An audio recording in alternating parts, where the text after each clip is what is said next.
2 minutes after 10. Are you leading us in the pledge? Yes. I'd ask Representative Hockey to lead us in the Pledge of Allegiance, please. I pledge allegiance to the flag of the United States of America and to the republic for which it stands, one nation, under God, indivisible, with liberty and justice for all.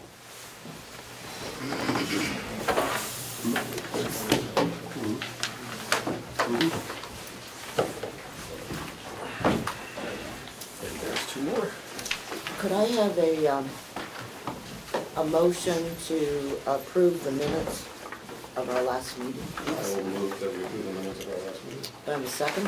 I second. Okay. Yeah, all right. All those in favor? Oh, yes, I'm sorry. Excuse me. So just one small correction on page 6, item number 4, minutes. If we could just strike out the word with because the sentence isn't complete. Okay. I know. You got that, Melissa? Yes. Okay, thank you. Any other comments? All right, all those in favor of the minutes as amended? Aye. Aye. Opposed? Okay, thank you.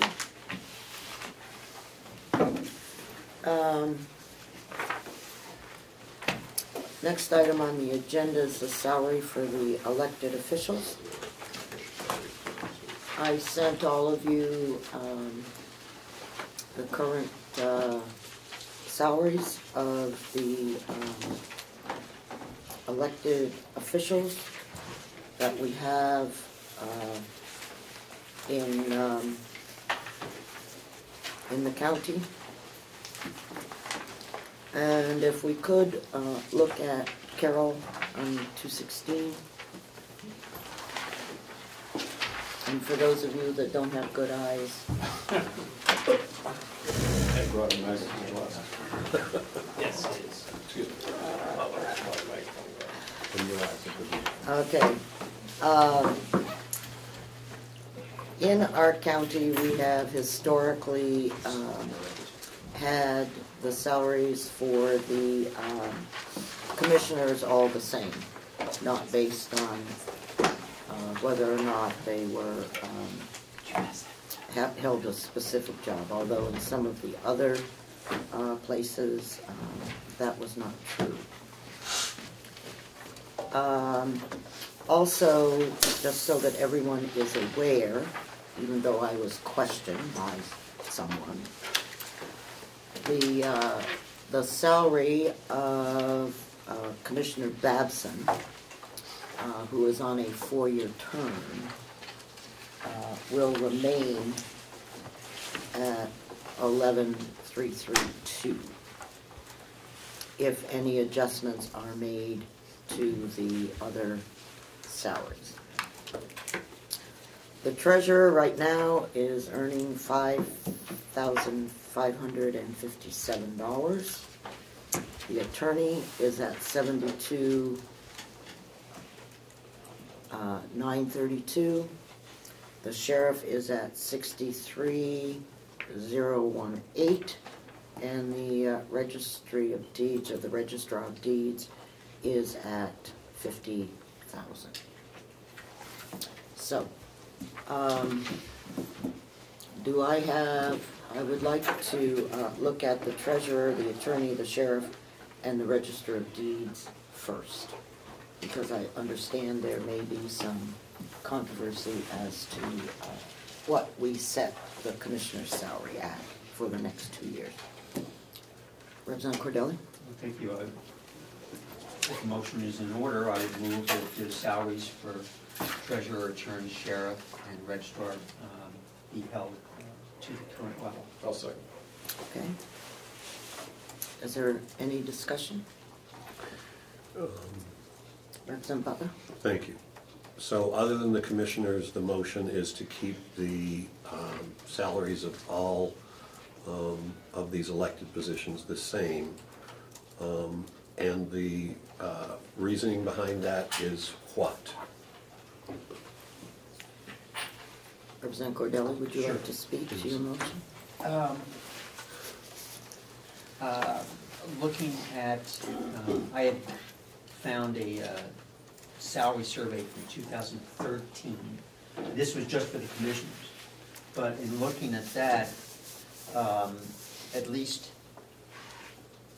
4 of the counties have held their commissioners' salaries the Yeah, same. but we're not talking I about know, the right, but commissioners. just in terms of the You know, general that's, way salaries are moving. but it's a different situation, because other than the treasurer, these 3 people are basically full-time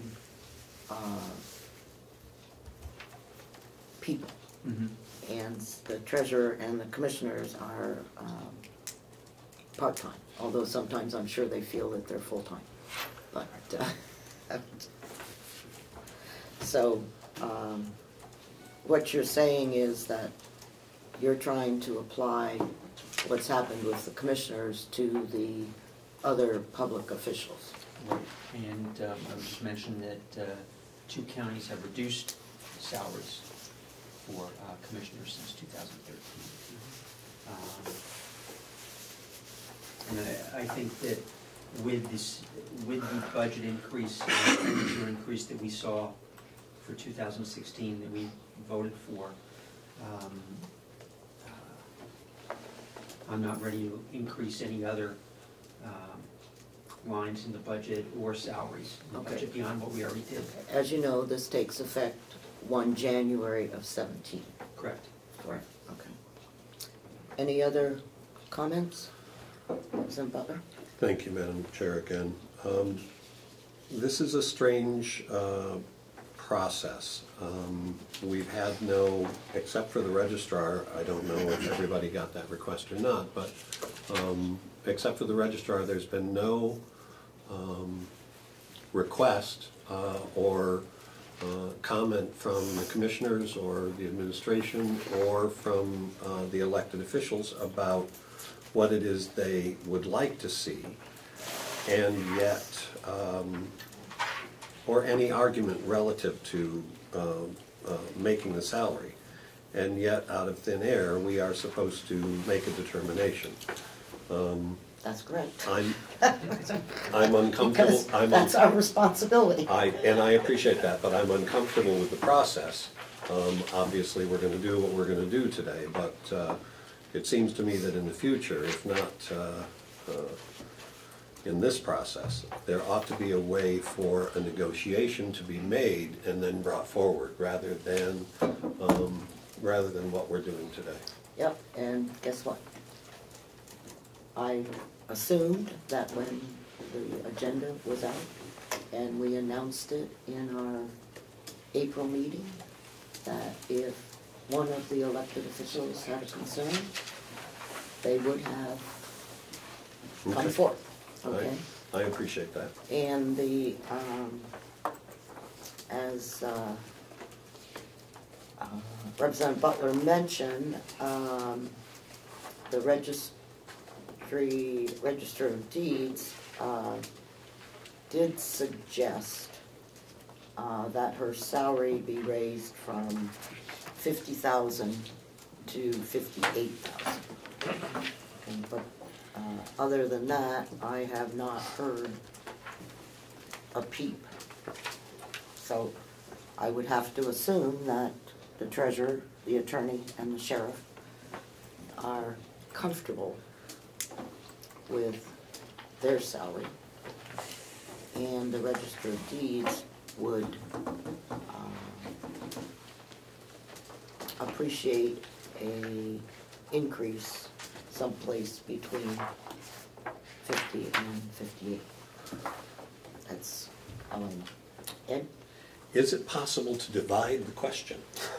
And could we consider each of these Would you like positions? to amend this? I would like to amend the motion to take a vote on each position individually, so that the potential for discussion or amendment on each position would be possible. Do I have a second? Is there any further discussion on the amendment? All those in favor, please raise your hand. 1, 2, 3, 4, 5, 6, Yes. 7, 8, 9, okay. So, the amendment passed. And so, I guess we should vote on the amendment as, or The motion. motion as amended. All those in favor of the motion as amended? I thought, I'm just confused. Yeah. So we voted on the amendment to divide, and now we're voting on, Just an Which agreement to position? that. Yeah, I don't know. It's a good question. Okay, the motion as amended says, we will look at each salary of the treasurer, the attorney, the sheriff, and the registry of deeds separately. Okay, that's what the amended motion said, but that was the amendment. Okay, and so, right now, we have a motion and an amendment, and so we need to vote on the motion as amended, so that we can then proceed to take each salary separately. may I ask what happens to the motion to hold the treasurer, attorney, sheriff, and register at the current level? What happened to that? That amendment that he made is basically replacing the motion. And wouldn't it be in order to have discussion on the motion as amended before we? If vote someone on it? wants to, Okay. I didn't, Yes. I thought that we were pretty unanimous that we wanted to change that, but Yeah, it makes sense to me to divide and to approve this motion as amended so that we can discuss each of the positions independently. did you have discussion?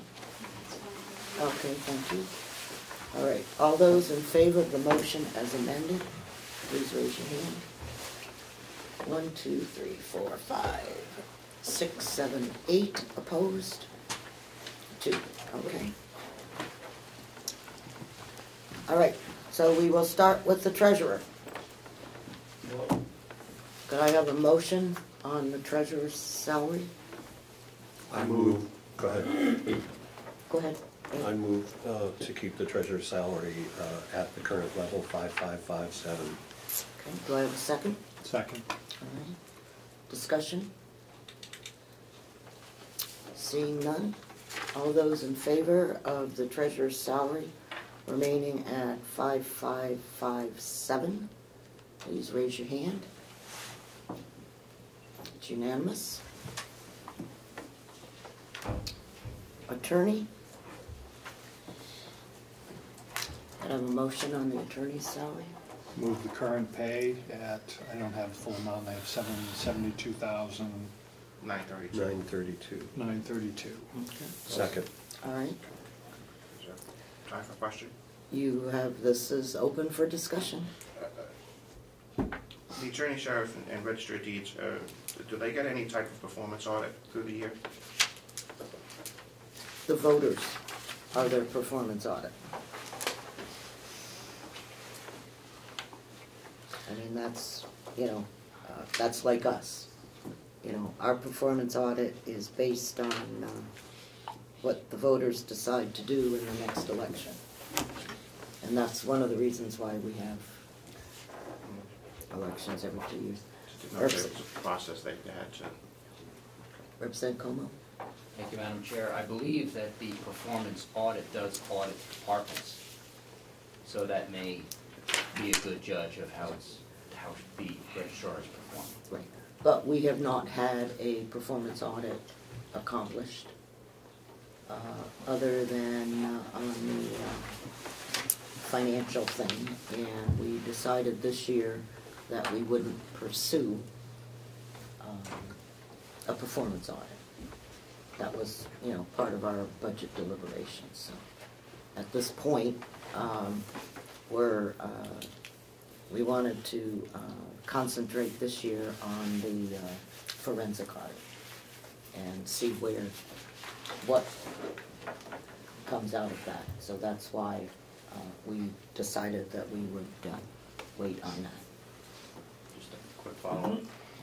I was speaking to the 2014 performance audit that went through each department to see how they function. Oh, okay. Well, I'm not sure, I don't remember anything on the Register of Deeds that came out of that performance audit, other than, you know, the financial tracking, but there may have been something. Madam Chair, the 2014 performance audit only focused on finance and on human resources. That was it. Yeah. I did request it this year for the Register of Deeds and the county attorney's office, but it was taken out. Oh, sorry, Representative Tyser. Thank you, Madam Chair. Just to clarify what our task is now, I'm going to correct that our task right now today is not to do a merit-based evaluation of the current elected officials. It is merely to set the salary for the position. That's correct. It's nothing to do with the person in the position. Absolutely nothing to do. It's, this is so that anyone that is signing up to run in June knows what their pay will be for the next 2 years. We do this every 2 years. And I guess if we want to recommend our salary increase, we can submit for a, we can submit a constitutional amendment. Okay, but our salaries are set by the Constitution. So, yes, Representative Crawford. Thank you. So, to reiterate what Representative Tyser said, we're setting a salary to entice people to run for a position. I would think so, especially if this is a salaried position. And I'm looking at all of the counties, and we're certainly the lowest. And when you want to have a professional run for a position, because it is they are professional, I would think that we would look to raise that a little bit, maybe to entice other attorneys to think that it's worth their while to run for county attorney. That's just my opinion. Okay. Do you have a recommended salary? Not off the top of my head. Well, but I can have see. to, I have to I'm throwing out at you. I mean, Coos County has $76,000. We're at $72,900 for a county attorney. I would say if Coos County can go to 76,000, why can't we? I'll say 76,000. No, we're at county. Okay, do I have a second to increase the county attorney's salary from $72,932 to $76,000? Okay, seeing none, we're still at $72,932. Representative Nelson. Make a motion to increase it by $2,000. Okay. $74,932. All right, do I have a second on that? I'll second. Okay. All right, we have an amendment to the motion to increase the salary of the attorney to $74,932. Discussion. Representative Butler. Thank you, Madam Chair. Can someone enlighten me on the county attorney's salary over the past couple of budgets? Haven't we increased this significantly in the recent past? Yes, we did. And I'm sorry, I don't remember how much it was, but my recollection is that it was increased quite a bit in this past budget cycle. 2 years ago. Yeah. But I don't remember what it was. Ken, do you have any idea what? I'm looking right now, Madam Chair. I may not have that, let's see.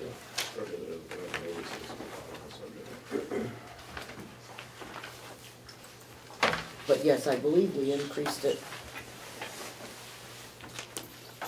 I know we increased staff positions quite a bit. And we also increased the overall salary of the, I think we increased it from 68 to 72. But that's just my recollection. Okay.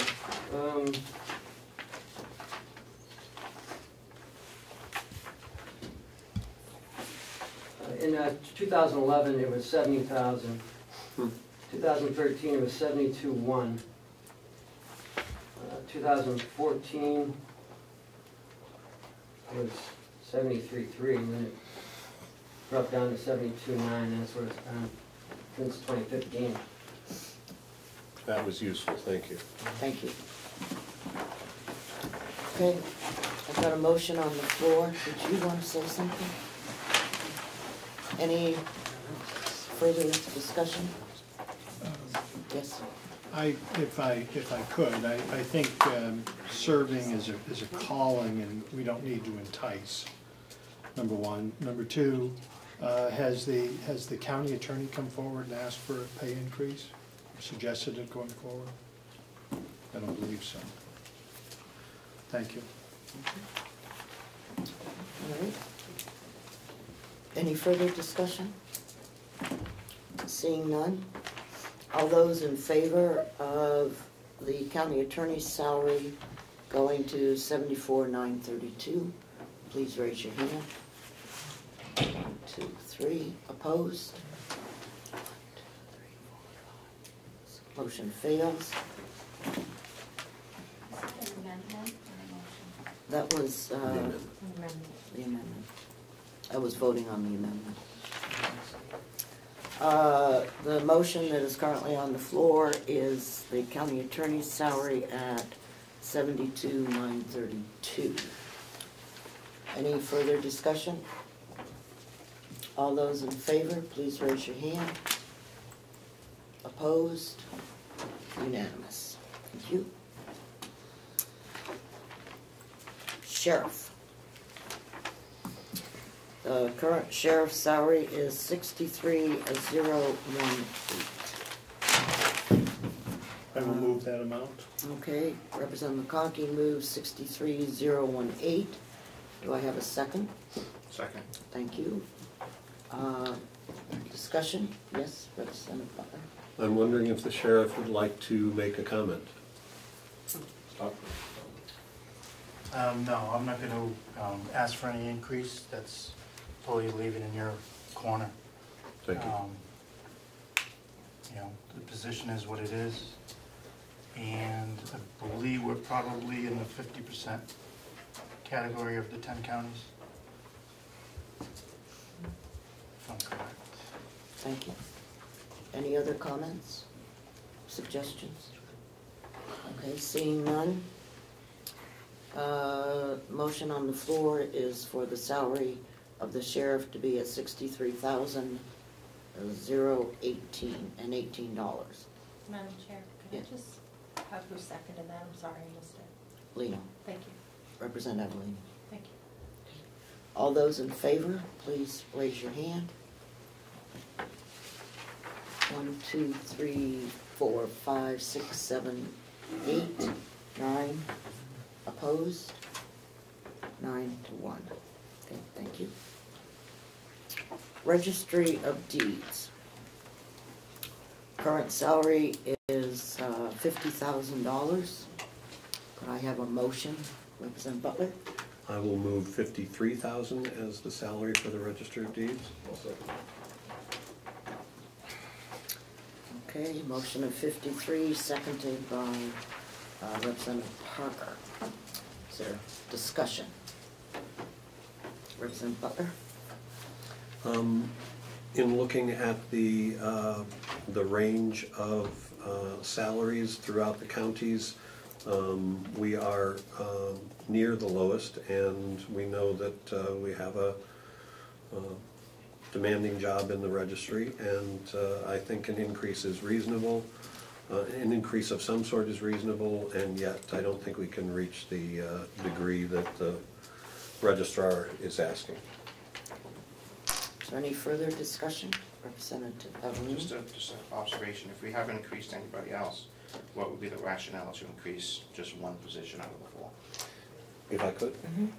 If you look at the comparisons between position salaries over these elected positions, I think the Register of Deeds is more out of alignment than the others. agree, but I just don't know if the precedent, yeah. The precedent we'd be setting is if we just increase one but not the others, what would, just the overall, That has happened frequently that has happened. in the past. I know this is your first term, but we have done all kinds of interesting things. I believe last year we had a straight across the board percentage increase. Other years it's been, dollar situations for various people and not others. I think 2 years ago we did, or maybe it was 4 years ago, we did significantly raise the Register of Deeds because the salary was like 38,000 or something or other like that, but it was, Ken, maybe you could give us the figures that you just did for the attorney, and while you're looking at that. Thank you. I believe that was 2 years ago when the former registrar retired, that there was a more significant increase for that position to the current level. To the 50,000. Right. And this is for the biennium. This That's is correct. for the 2 years of the biennium. This is for the 2 years.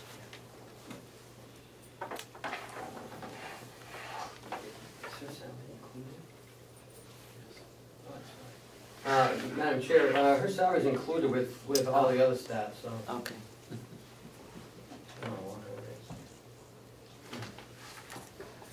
All right. I have a motion on the floor for the Register of Deeds salary to go to 53,000, up from 50. All those in favor, please raise your hand. 1, 2, 3, 4, 5. Opposed? 1, 2, 3, 4, 5. It fails. Can I have another motion, please? Move, what's the present, Madam Chairman, 50,000? 50,000. Representative McConkey moves 50,000 for the Register of Deeds. Do I have a second? Second. Okay. Any further discussion? All those in favor, please raise your hand. 1, 2, 3, 4, 5, 6, 7, 8. Opposed? 2. All right.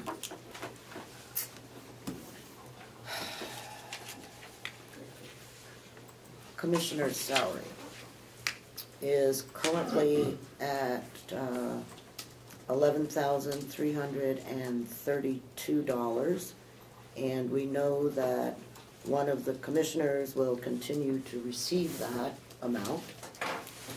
The other 2 commissioners, if I'm not mistaken, and I could very well be, but the commissioner for District 3 will be running for a 4-year term, and the commissioner for District 1 will be running for a 1-year term. 2-year term? I mean, a 1, thank you, 2-year term, okay? We rotate the 4-year term around through the districts, and 2 years ago, District 2 had the 4-year term, and the other, and District 1 had a 2-year term. and District 1 had a 2-year term, as did District 3. Is that correct? So District 1 came off a 4-year term, so they go to 2 years. District 3 is coming off a 2-year term, and so they go to 4. Okay, and then in the next cycle, the person on the 4-year term will go to a 2-year term. So, Representative McConkey. Thank you, Madam Chairman. I would like to make a motion for the commissioner's salary at this time to be adjusted to $9,500. Second for discussion. Okay. If I could, Madam Chairman, our county today is much different than it was last time when we adjusted our elected officials' salaries. We did not have in place an administrator, we did not have in place a financial officer. The delegation saw fit that these people needed to be brought online to help with our operations. Bringing these two fine gentlemen in place has already shown encouraging signs in how this county is moving forward, which truly means that the commissioners now and going forward will more than likely move into the role of policy makers. I know some policy makers that only be paid $100 every year. I told you, you could put in a constitutional amendment, Representative McConkey. I choose to serve at that rate. Oh, okay. If I look at other policy makers or people that have a larger role, something similar to this, then I would have to look to our selectmen, which we've had many people at this table sit here as selectmen. And a recent survey of that shows me that that's probably in the neighborhood of $4,500. Those people are also sitting through umpteen budget meetings, hearings, and so forth. If I look to a couple of our neighbors, Coos County commissioners are at the $7,000 rate. Belknap is at $93.54, if I can read that chart with my eyes. And I still can't read it. And thank you. The chair is, Belknap has different salaries for the chair versus the other two. Well, I don't see a real difference, and we haven't differentiated where the chairman has been, because as I recollect, it's been a rotating basis. If you showed up for work, you can be the chairman. So on a given year. So in the Carroll counties at 11.3, I just feel that we could use that money better this coming year when we're deciding employees' pay increases by merit. And it would be nice to have that funding available. So for those reasons, I move $9,500. Representative Cordelli? Thank you, Madam Chair. I would concur with the motion. I think it puts us more in line with the counties that are of the most similar sizes to Carroll County, namely Belknap, Cheshire, Sullivan counties. So I think that it's an appropriate figure based on the size of the counties and the commissioner salaries. Representative Tysers? Thank you, Madam Chair. I'm not aware that any decision has been made to reduce the role of the executive branch of the county government by limiting it to policy. And as a matter of fact, what I see happening over the last few years is the delegation asking for more and not less work from the commissioners. Thank you. Representative Nelson? Well, I think one of the reasons is because the county's in a mess and we're working our way out of it. But that put aside, what benefits do the commissioners receive? They receive dental care and, yes. You pay for it. Yeah. A portion. Not as a free. It's, yeah, it's free. It is? Yeah. You're overpaying. Oh. You would?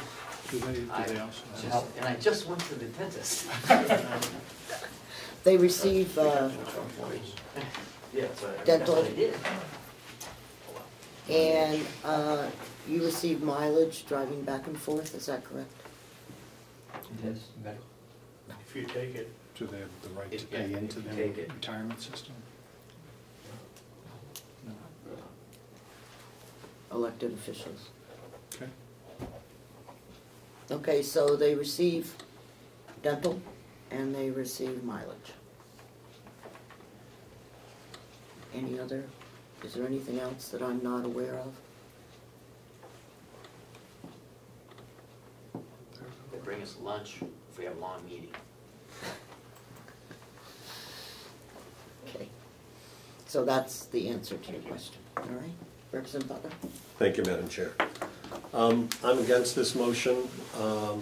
I understand the stated reasoning for it.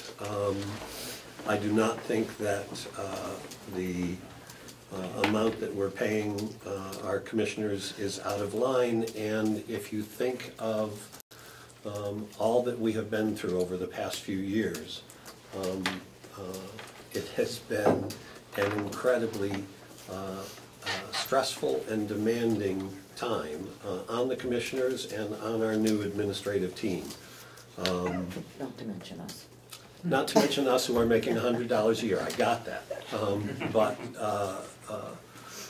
I believe that a decrease in the salary of the commissioners at this point could be seen not only with the rationale that was given, but also because there has been contention between the delegation and the commissioners over a period of time. And I think that this is not the appropriate time. I will support keeping the salaries as they are, but I will not support reducing them at this time. So was that a motion to amend the salaries to $11,332? It is. All right, do I have a second? I'll second. Okay, I have a second. Okay. Is there any further discussion on that? Don't we have to, we have two different conflicting motions now. We have. Don't we have to? We have an amendment to the emotion, We have an amendment, we have an amendment to So the basically, motion. the amendment cancels. That's correct. You would need to turn down the amendment and then. Right. So the Vote. amendment, if we vote on if the majority votes on the amendment, then we would do the motion as amended. Comment then? Yes, you may. Thank you. Just in response to stress and who's getting stressed, I would say that, thank you, the taxpayers have been even more stressed, and we just increase their taxes and take money away from them. Thank you. Representative McConkey? Thank you, Madam Chairman. I would ask the delegation that's here to consider the monies that we have put into this budget over the years to bring the right people in place to assist the commissioners in their job. We have done that. It's now time going forward that we adjust that back. This isn't a great cut, but it is recognizing that we're spending well in excess of $100,000 to benefit them to do this job. I ask that you turn down this motion so that we can go back to the original. I will vote no. Clarification. Yes. We heard that if we were to make a change to the salaries, that Commissioner Babson's would stay the same since he was elected at that level. That's correct. So whatever change we make, Commissioner Babson, so if we move this at $9,500 and pass it, will Commissioner Babson's salary remain $11,332? Yes, it will. Thank you.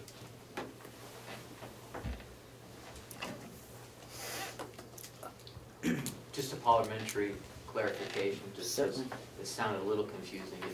If you do vote and this motion to keep it the same and it does pass, your motion will still be open to further amendment if someone wants to reduce it from there. So it's not, you have the choice of whatever it was, 93, or the choice of 11.3 on this vote. That's still open for further amendment. And it seemed like you made the innuendo that that would not be the case. So I just clarified that.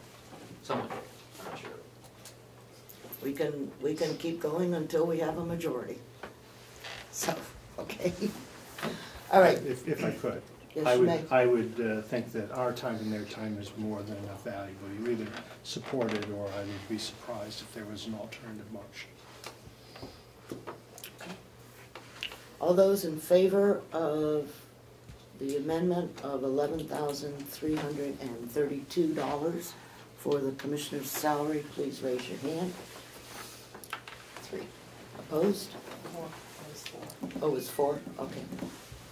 1, 2, 3, 4, 5, 6. All right. So the motion on the floor is for $9,500 for the 2 commissioners that are running this year. So moved. No, you brought, that's already on, that's on the floor. Yes. Thank you, Madam Chair. I'd like to assert my privilege to offer an amendment to the motion, and that would be to raise the 2 open commissioner positions to 11,000 even. Okay. Do I have a second? Second? Any further discussion?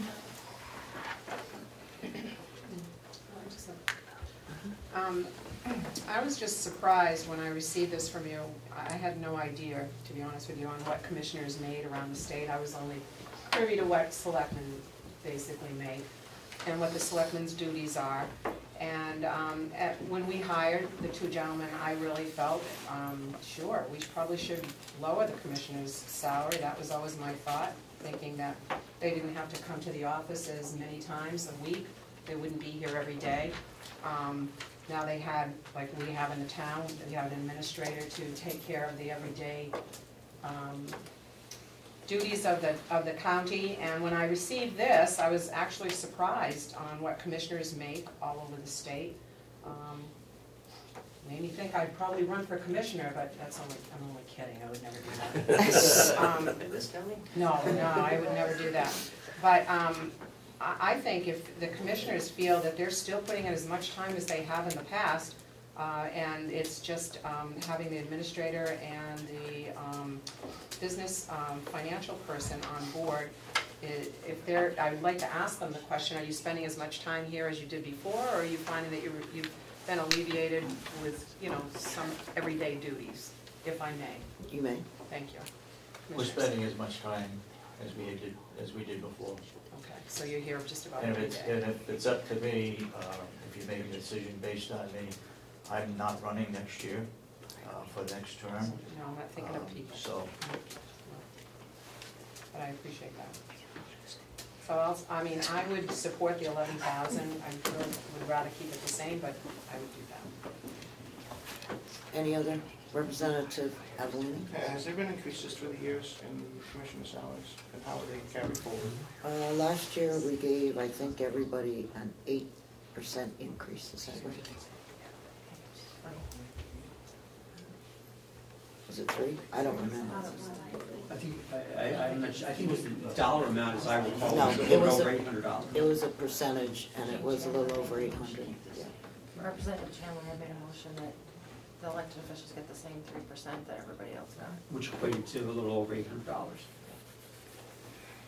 Representative Avalini? So if increases affect everybody, shouldn't decreases affect everybody? We've already voted on the others. Oh, no, I'm saying the bottom ones, I'm just saying the commissioners, because I haven't heard of it carrying through to, Okay.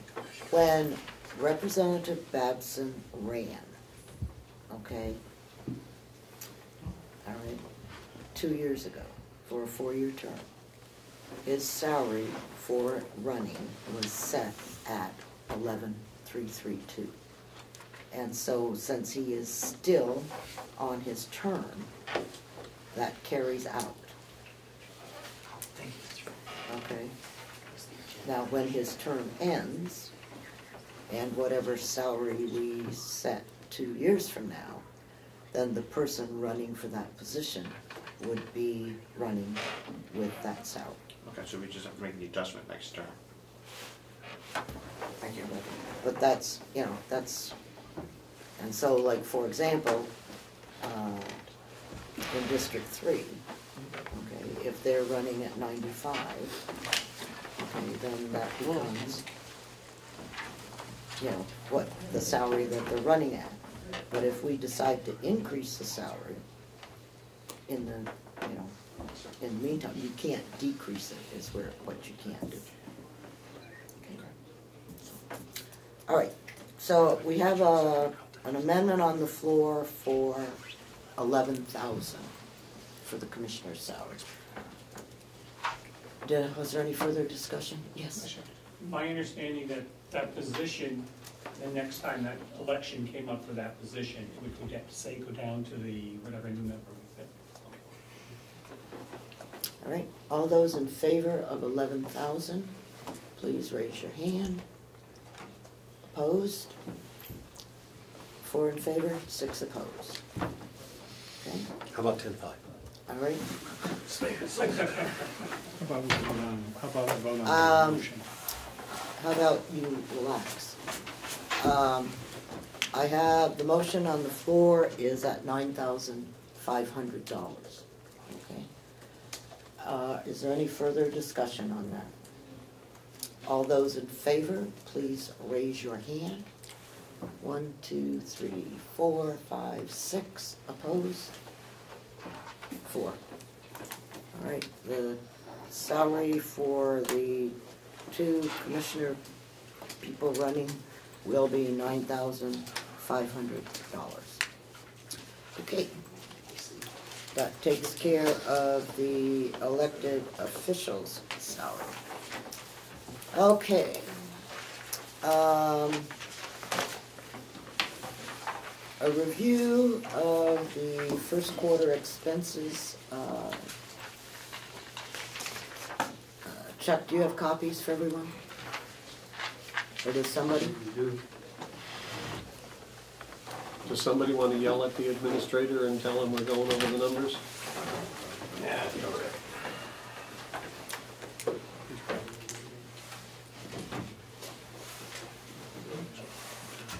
Do we have copies of the budget as we voted on? That'll be right here in what he's handing out. If I could follow up to that, I would request, thank you, request that that budget be posted on the county website. We are the only county in the state that does not have the 2016 budget posted on their website. Okay. Do you have a reason for that, Mr. Stewart, that it hasn't been done?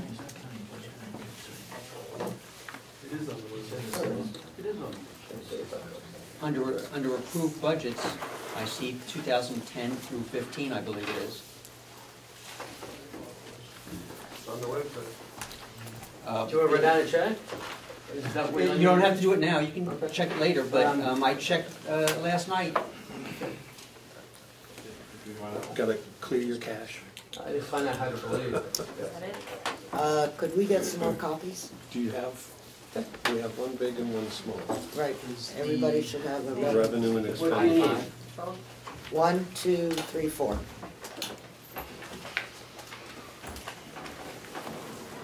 The date at the top is 5/5. We're all looking at the same thing. They're all the same, it's just whenever I print it.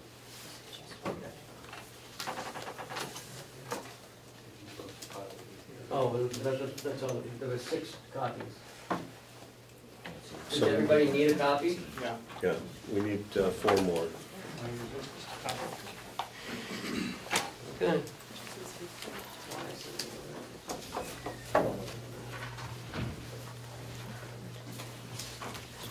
You two pass on each other. It has What did you look under?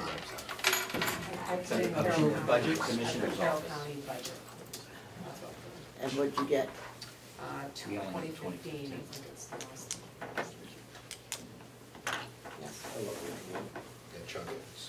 We're not finding it yet either, we're looking.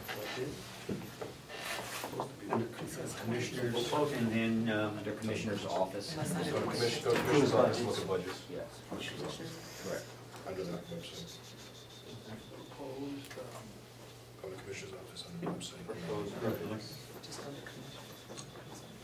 Dollars.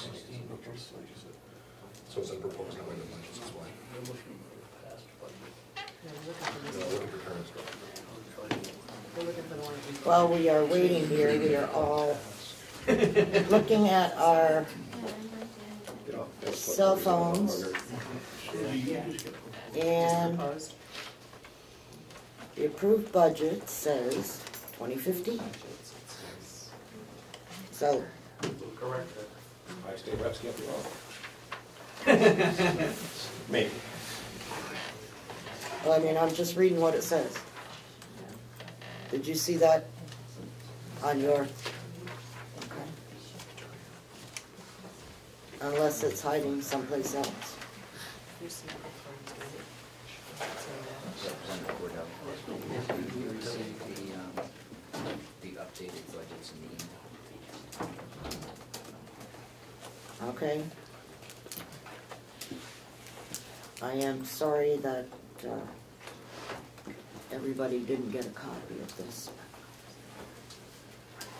All right, while he's doing that, why don't we get an update from the Farm Committee?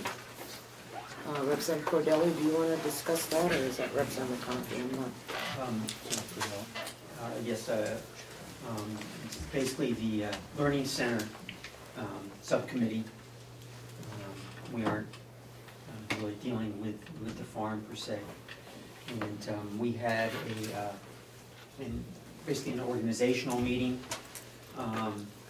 several weeks ago. We had maybe 30 people there, I think, and Ann Hamilton from Cooperative Extension and Olivia as well from Cooperative Extension. We talked about what was ongoing in terms of cooperative extension projects here, including the high tunnel, state of that, and the fact that basically they are only using 50% of that high tunnel. There is some gardening around the high tunnel that they do. And incidentally, we have another meeting tonight at 7 o'clock at the Remick Farm Museum. And the intention will be to talk with them about their programs, and also worked with Ms. Hamilton to put together a list of some of the Learning Center opportunities that have been discussed over the past number of weeks that we hope to review in further detail and look at possibly those that could be expanded here in Carroll County this summer without any additional resources or anything else, but just start to look at expanding the programs that are available for county citizens as we look forward into putting the structure in place for the actual learning center. Okay. Commissioners, would you mind bringing us up to date on your meeting with, is it Mr. Kendall? Is that the right name? Go ahead. What was the question? The meeting with Mr. Kendall, update Kendall or? Foundation. He's coming here to do an assessment somewhere. I believe it's before the end of the month. What kind of assessment? Sit down and talk about, take a walk around the farm. When is that? Next Tuesday. Wednesday. Come up here and review what we have here. That was what we asked him to do first. So that is occurring on Tuesday? I think it's next week, yeah. Could, is that open to the public? Sure. Okay, so could we get a little bit closer time frame on when that meeting might be? Yep. Just, because I do understand that there were, I don't know how large the meeting was, how many people attended the meeting with Mr. Kendall. What was it, about 3 weeks ago? but I understand. So he agreed to come up to do an assessment of the property, an assessment, I'm not sure what you asked him for.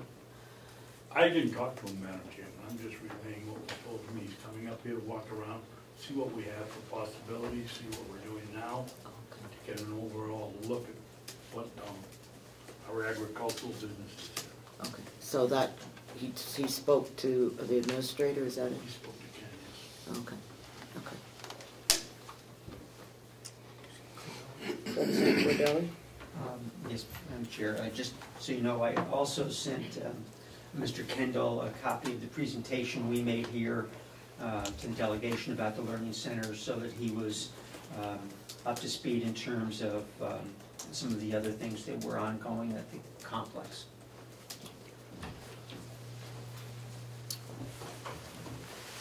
Thank you for entering at this most auspicious time. So who needs one? That Yeah. side. We have moved on, and the question,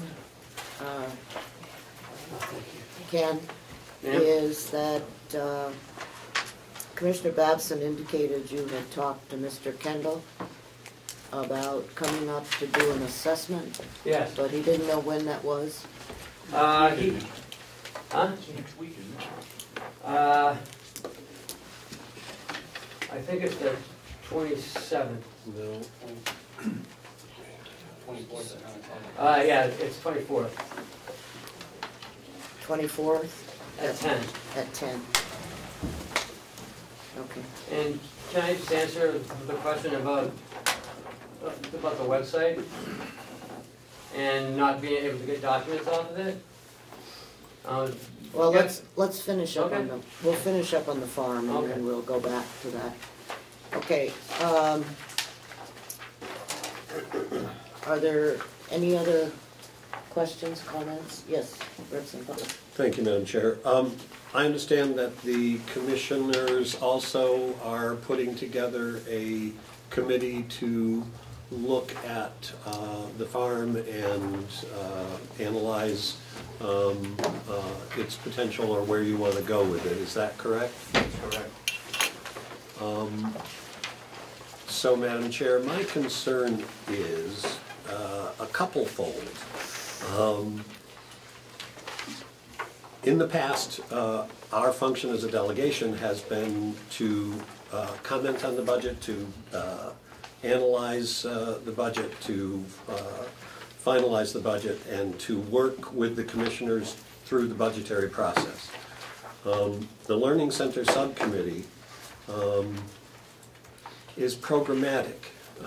It is not budgetary specifically. Obviously, if the Learning Center becomes something that goes forward, and if it does require any financing, that could be budgetary in nature. We have two efforts happening that are not necessarily integrated in any way, and I think they could be, and I think they should be. And I'm disappointed that they aren't an integrated process where the commission and the delegation are working together. I don't know what authorization the delegation has to create a formal subcommittee that has formal notices of its meetings when it's not budgetary in nature. There are two things I'd like to say. Number one, I am also very disappointed that the commissioners decided to do something different. I'm Okay. disappointed that the delegation decided to Well, do let me something finish. different. Okay. When we left the budget and have voted to close down the farm in August, okay, that's when the money runs out, all right? We had a long discussion about alternatives and what needed to be done, okay? And it was agreed by the delegation that since we had determined that the funding would end in August, that it was in fact our responsibility to determine whether or not there should be some type of program going forward for the farm. And the commissioners chose not to be a part of that, okay, for whatever reason. That was their decision. And they certainly have a right on their own to set up something totally different. And I guess that the end result will be whatever happens in the budget next year. I am particularly looking forward to hearing Mr. Kendall's take. I'm particularly looking forward to someone bidding on the hay, on the RFP that's out there. No one has done that at this point, and I've been told reasons why it hasn't, they won't, but that's neither here nor there. That RFP is out there, and it's been out there since, well, I don't know where it is. I don't think it's on the website last time I checked, unless it is now. You know, I have no idea what's going to happen. And I was hoping that when Mr. Kendall decided to step up and come forward with some alternative, that this could bring the two together to try to come to grips with whatever it is. And I can't comment any further than that. And we may in fact have you know, 2 new commissioners come November, so we'll have to see what happens. So that's kind of where we are. So I don't care to. You have a question or a comment? I have a correction, if I may, Madam Chair. Oh, certainly, anytime. Okay, thank you. The subcommittee learning Agricultural Learning Center subcommittee was appointed by this body, and it was limited to certain members of this delegation. Members of the public that had asked to participate in this process were not allowed to become members of that, and the commissioners were not allowed to become members of that. And in point of fact, I would like to applaud the commissioners for any effort that they're making to look into using the farm more effectively or even at all, because it is exactly what the citizens came to us and asked for. Okay, thank you very much for your editorial. I'm sorry, I do not concur with the fact that if you had wanted to be on the committee, you could have volunteered to be on the committee. There was no limit that I'm aware of, okay? So if you and I disagree on that, you and I disagree on that, okay? But that's why these meetings are posted, because they're open to the public. They're open for all discussion. The commissioners chose not to be part of this, if I remember correctly. No. And so if they chose not to attend the last meeting, and I'm not going to get into a fight here, I'm sorry, about who did what to whom. If the commissioners want a separate thing, go for it. The delegation has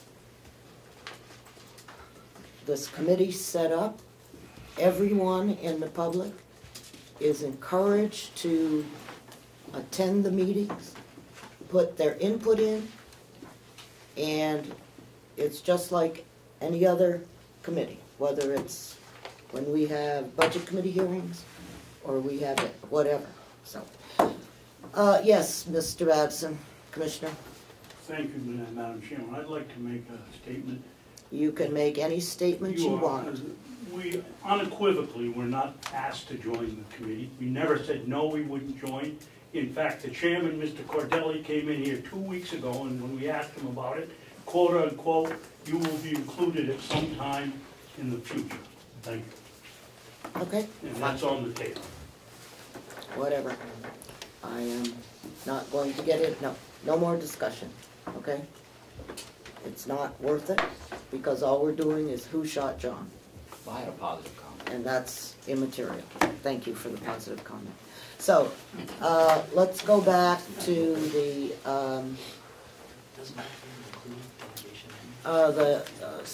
expenses and, revenue. And Ken, you wanted to make some comment? Yes, Madam Chair. Representative Cordelli said he couldn't find it on the website. It's been up since April 15th. So where is it? It's under the tab quarterly reports. You have to click on quarterly reports. So why isn't under the tab that's called budget, approved budgets? Because it's not approved budget. If you go What on, do you mean? It's you not- you can go on the approved budget and you can get the whole budget, but this is a quarterly report. No, No, you can't. no. You can't. The only thing that is on there, we approved the budget on 31 March. Right, Therefore, it is now an approved budget. right. So, why isn't that budget up? That is there. No, it's not. It is not under The right head. the right heading, apparently, because the only thing that's showing in the budget is 2015. And we had 6 people pull out their phones to check. Okay. So, if it is under something called quarterly budget, No, I thought he was talking about this No. quarterly budget here. no, he's not talking about a quarterly budget, he's talking about that the 2016 budget is not posted under county budget. Yeah, That's, I apologize and I will double check. well, okay. All right, so, let's talk about revenues first, if we could. That's the skinny package. I'm sure.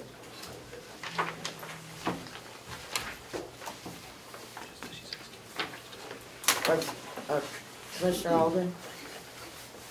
I was just gonna point out that if you go on at first quarter, you can see the approved budget because it is essentially this report. So you can see it, so we just need to put it under the proper heading, and I'm sure we can get that up post haste.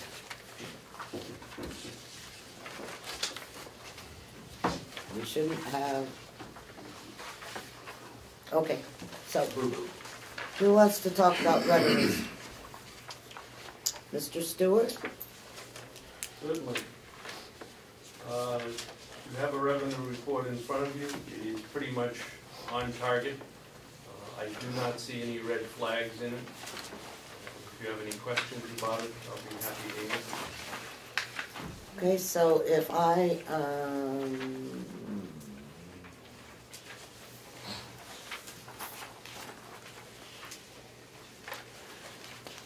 Madam Chair? well, just a minute. Okay.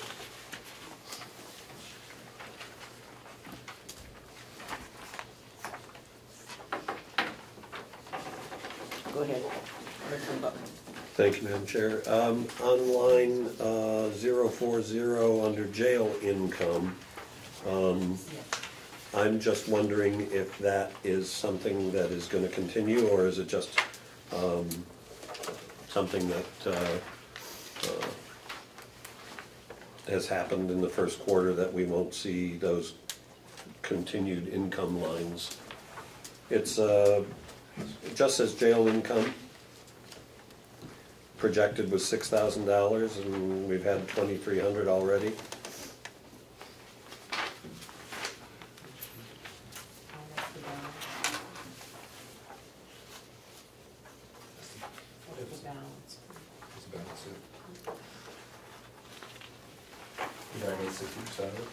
Yeah. Jail income, it's up or down. I mean, we'll be getting some more. It's when we get money back from Social Security, because we send reports to them every month, so we'll get money there. Any miscellaneous stuff that was either in years past, or if anything was broken and it's replaced inside there from years past, all goes to this line. So to answer your question, it's been productive so far. We cannot guarantee that it will continue to be at that rate, but it's doing well. I'm not sure I understood a word you said, Jason. Yeah, I do. Jail income comes from multiple different sources. On the jail income, part of it is Social Security gives you back money when you turn in names for, so they can terminate Social Security benefits while they're inside the jail. So we do get money back per month usually for that. And anything that has to do with older budgets, like restitution, all those kinds of things come back and have to be put into the jail income line because it can't go back to further budgets. Okay. And is this where the telephone comes in? Nope, telephone comes down the next line. Telephone. Oh, I can't read telephone, okay. What about the bracelets? Work release. Is that under work release? Okay. All right. Are there any other questions on revenue? Representative Crawford? Yes, Representative Crawford. Thank you, Madam Chair. On nursing home, I had a question from one of the selectmen in Molten Borough asking about billing. I think I'm relaying that, maybe Representative Cordella can help me out. But they were asking if we bill Medicare and Medicaid at 100% of the cost of what a bed, am I saying the right thing? Mm-hmm, you're saying the right thing. Okay. Madam Chair? Uh-huh. There's a contractual part, you'll see in the revenue, there's actually a write-off. So that we bill out at rack rate, but we also have to reduce it by the allocation that Medicare and Medicaid require, so that we don't inflate our accounts receivable. Is that like 80%? Thereabouts. Thank you. And Madam Chair? So let's make sure we all understand this. Okay. We bill Medicare and Medicaid at 80% roughly. Well, we bill out at whatever our private rate for that service is, but but Medicare is only going to pay the Medicare approved rate, and the same with Medicaid. And that difference gets written off on the revenue line as a contractual, essentially, discount or allowance. But it's generally 80% gets you into the general ballpark, but it varies. So for every dollar that we bill, where does the billing show up?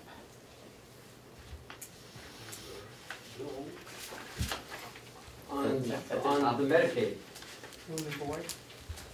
Right. And then if you look down at the bottom, line number 97, it says contractual allowance Medicaid. So that's the discount that they receive because of the contractual allowance. So if you look at line 10, and then subtract line 97, you get the net of what we've received from Medicaid, I believe. That would be correct.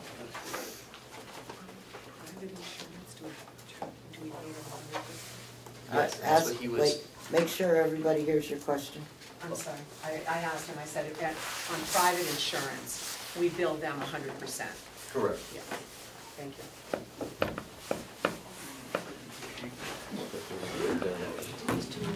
Representative Cordella? Thank you, Madam Chairman. Just wanted to ask about the online access services on the registry. There's zero showing for that? Is that because then really they started up the service after we passed the budget? So in the next quarterly report, do we have any indication as to how that revenue is coming in? Is it what was expected, or how do we stand with the registry income in general? It's showing here is 20% of the for the quarter. And I personally spoke to Lisa about that because I was concerned, and she said that this has been historically about 20% in the first quarter, with the second and third quarter significantly picking up, and then of course it goes back to sleep the fourth quarter. That's kind of the bell curve of what happens.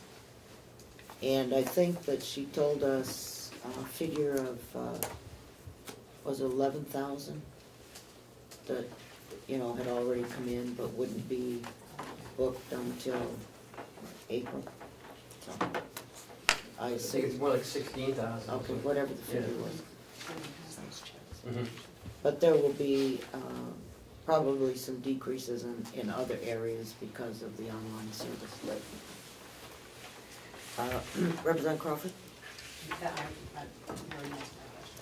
Representative Conklin? Thank you, Madam Chairman.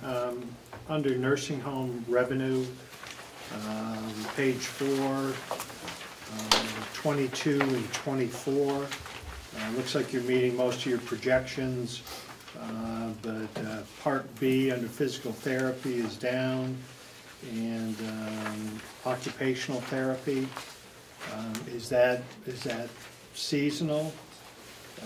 Is that expected to come back up for somebody? Madam Chair, if I might? Yes, please. It's disappointing, and I'd like to tell you there's a reason for it, but the plan of correction is we are changing service providers June 1st. So we will be saying goodbye to our past vendor Genesis and be welcoming Rehab Pro in just a couple weeks. Typically what we're seeing with the Part B is that when they don't give us enough hours of therapist time, we don't get enough billable hours of therapy. But we're expecting to see a sudden and drastic increase in that coming up starting June. Thank you. Follow-up? Different question? Yeah, but let's, okay, I thought we'd gotten rid of that contractor months ago, but I guess not. We had to work out a notification period, a 3-month notification period, and that's concluding at the end of this month. Okay, so the contract had not expired, you just... The contract had expired, but it still required a notification period for continuity of care. So we could end it on demand by giving 90 days notice, and we did. Representative McConkey? Thank you. Chair, could someone address how we're doing on monies owed to the nursing home, Medicaid, Medicare, whatever it is, past debt? I know that we were working aggressively on that and had brought in a lot of that. Are we still on track, and do we have a number that we're working with? I think I'll defer to Mr. Stewart on that. I think he'll have the more current data. I know Paula's been making great inroads, and now that we're virtually at an all computer-based, submittal part, the recovery part is much shorter. But last I heard, it was tracking well. But I'll defer to Mr. Stewart. I concur with that. We're on target. We're doing very well. Paula's doing a nice job with it.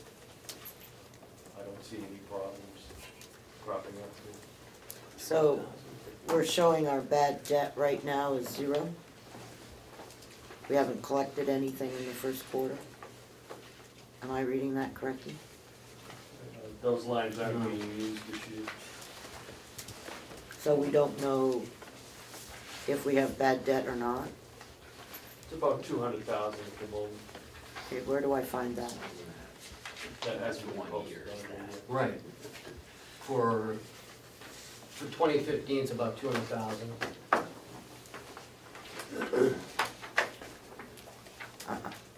I don't understand that comment. It hasn't been posted on here yet. I thought that was all automatic. Commissioner? The bad debt line that we see there is something that line's been added. Nothing's been put in there in previous years. That is a relatively new line, at least to my knowledge. I don't have a million years performing. But that was because we wanted to follow the bad debt problem, so we didn't end up in the same situation we were in. Correct. 2 years ago, or a year ago. And however, and I agree with that, but It's handled on the financial statements. The amount of bad debt that's attributed is handled through the financial statements, through the auditors, because they determine it, what our accrued bad debt is, and it's based on anything that has not been collected that's over a year old, and then they say whatever that is considered bad debt. That's how it's handled on our financial statements. So we don't track it, is what you're telling me? We do internally, but it doesn't show up on the budget per se because it's not a budgeted expense. It's not, so we're not spending any money, we're just writing off our revenue from a past year. So, however, I can say that from 2014 that it was around $200,000. We I think we just misspoke that of what's out there that was billed in 2014, what's left for collection is in the $200,000 number. The last number I saw was $200,069. But it's probably gone down probably another 10 grand from there. So what about 15? 15, the collection rate on this is such that you don't have a very good barometer of it as of yet. But we should have a better barometer of it on June 30 now. It looks good, but it was around, if my recollection is correct, it was around 600 for some reason. I apologize, I didn't prepare for that number, and I haven't seen it in about a month. But it was on track because we don't expect to get any money for 90 days for a lot of it. The private gets paid in advance, but all the Medicare and Medicaid money, it takes a few months, about 90 days to even think about receiving that. So it was on track, and we can give you a better, more specific, up-to-date number, but it was on track considering where we were at, from 2015, and we were only 3 months into 2016.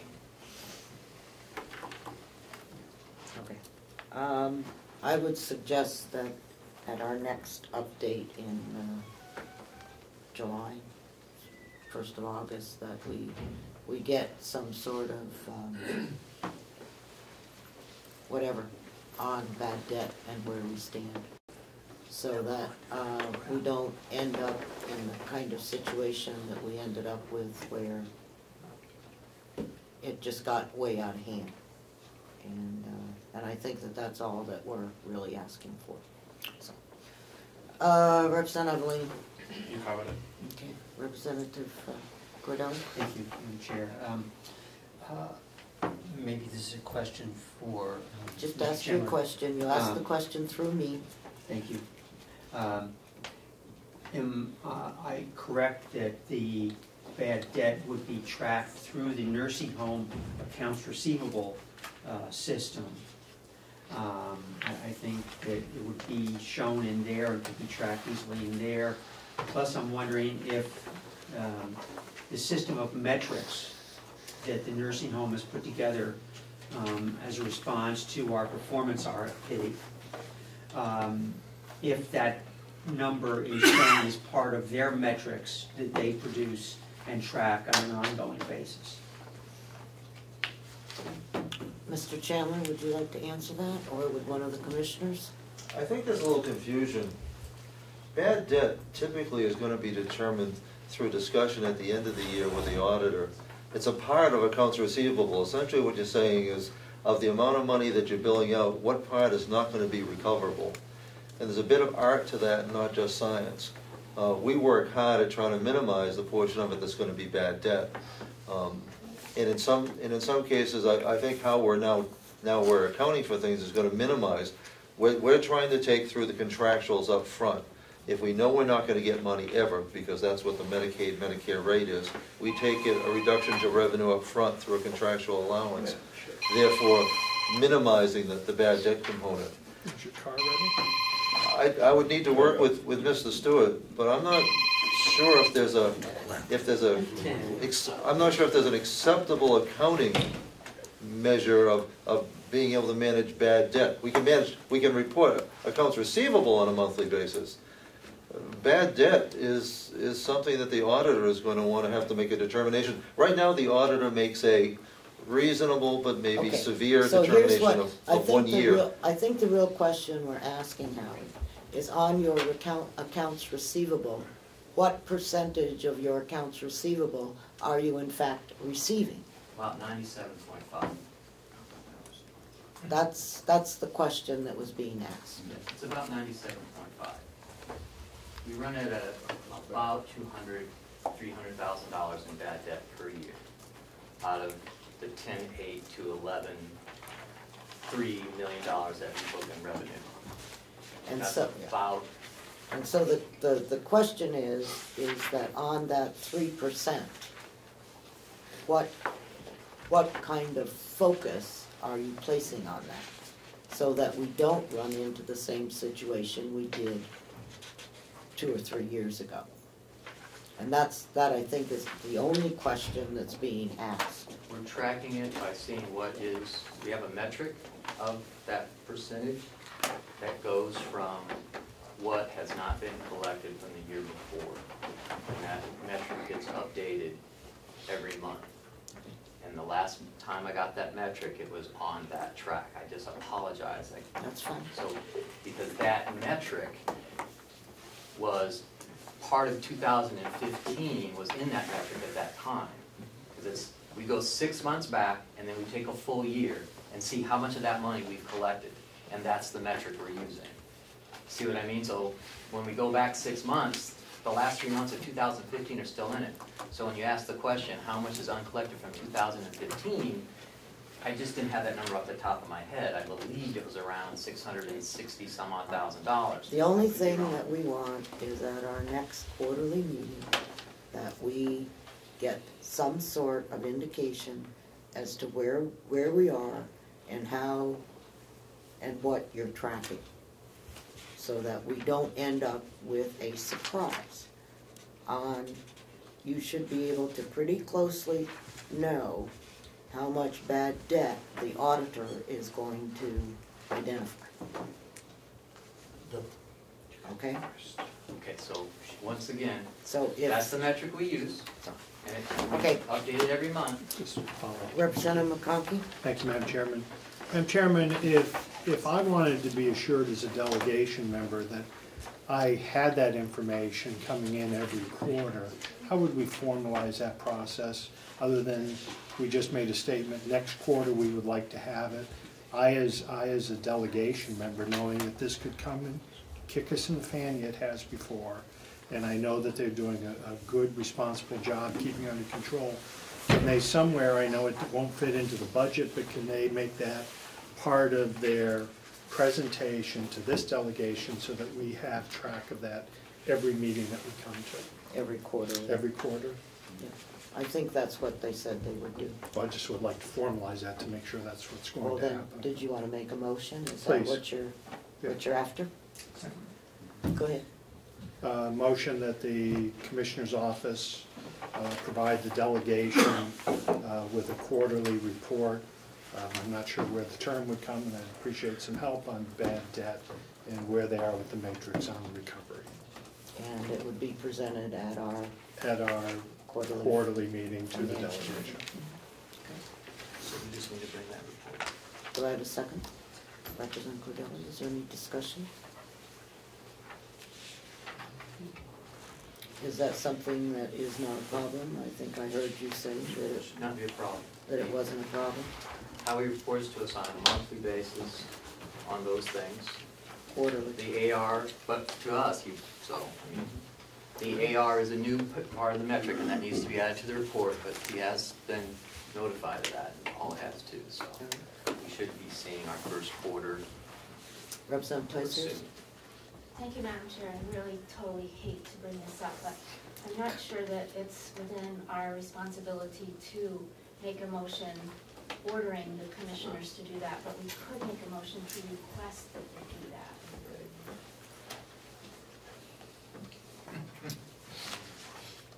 Representative McConkey? You want to make an amendment? Will you accept the amendment to request? that I would request that report. I would add the words, I would strongly request. Duly noted. Is that sufficient, Representative Tyser? Certainly an improvement. Okay, thank you.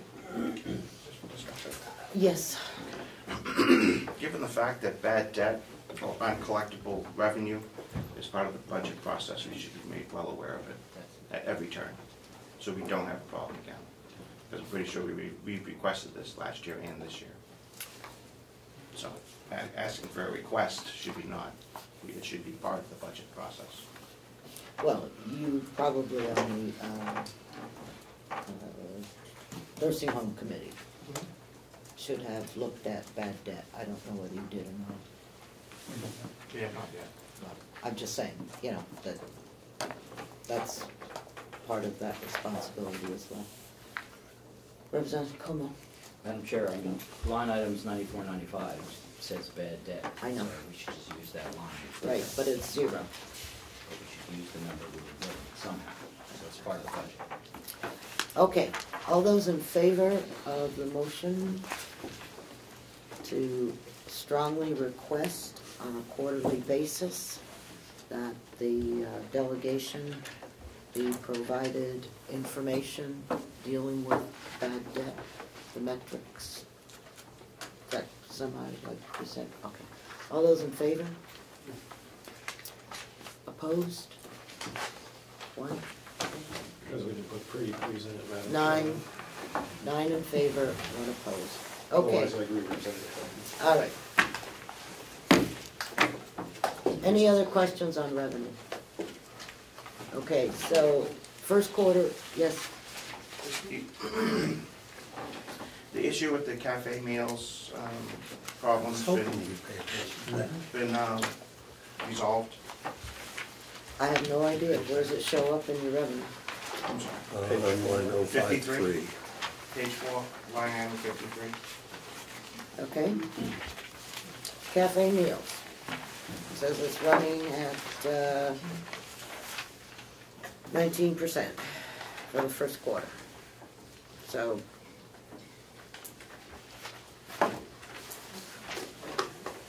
Is it all up to date? Not Could I? completely, I think it's very close, but I will look into it. Do you want to follow up, Mark? Go ahead. And could we get an update on the credit card and debit card issues that were made aware of at the last meeting? We have changed our providers to TRI, and that seems to be working very well. They've been very obliging at doing the handoff and the trade-off, so. And if I could, were we able to collect on the meals that were not paid for by debit users that we were alerted to our last meeting? I believe all that's been resolved, but I still need to confirm that. It wasn't a major, but it was just the principle of it was such that we need to make it right. And I believe that's done, but I don't have confirmation yet. And if I could, once you have that confirmation, would you at least pass that on to the chairman of the nursing home subcommittee, please? Definitely. okay. All right, turning to the expenses.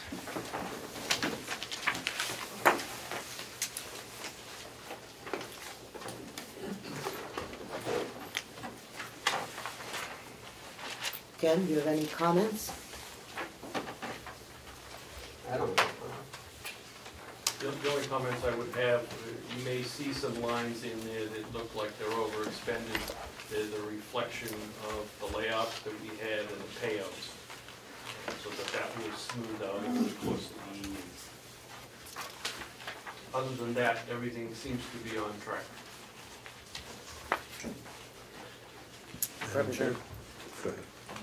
Representative McConkey? Thank you, Madam Chairman. I'm not sure that it's under finance, but under waterworks and sewer, I've heard discussion that, This is under, well, I have waterworks, but everything's moved over to public works. yeah, so let's go to Public Works. Page 8, Madam Chairman.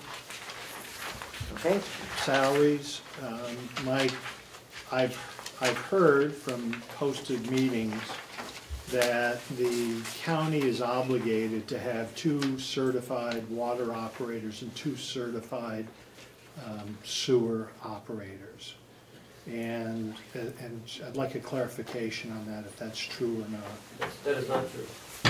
One operator. 1 water operator and 2 sewer. And, okay, so being half right's not bad. So on the sewer side of things, how many operators do we have certified at this point? We have one currently. Do we have the other person under retainer to keep us current until that person becomes, and if they do become certified? No. Is our second person? We have an agreement with DES that currently we have one, the last remaining public works worker is going through classes, and then he will take the test. So we've been in contact with the state, and we've provided them a plan, and they are under agreement with that plan. So I just want to state that taking a class and passing a test are 2 different things. So I hope you're able to stay on top of that. we've been in contact with them. We're all set. We're moving forward with it. And Thank you. Any other questions, comments? Representative Cordelli? Thank you, Madam Chair. Wanted to ask 2 general categories, workers' compensation and unemployment insurance.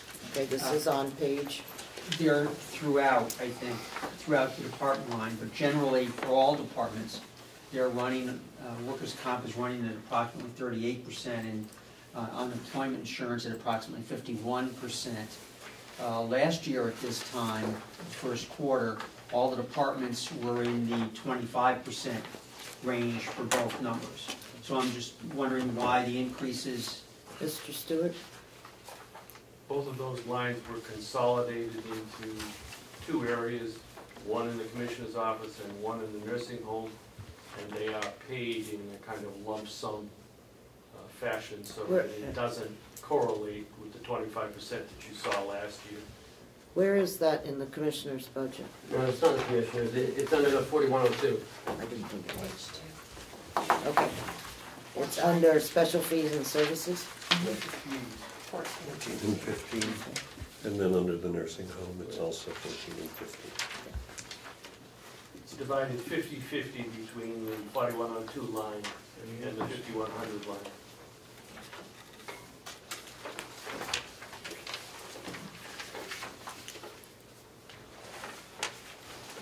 So does that clear up your, I'm not sure, is it a different payment schedule this year than in the past? Why is it lump sum this year as opposed to more of a quarterly basis last year? In the past, there was a practice in not only this area, but many areas, of doing 1/12 each month, which didn't correlate to what was actually being expended. So I've changed that, and now it's as the bills occur, it's reflected.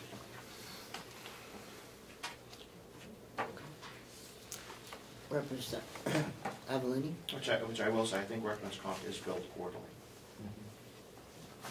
At least not. Yeah, I think workman's comp is billed quarterly.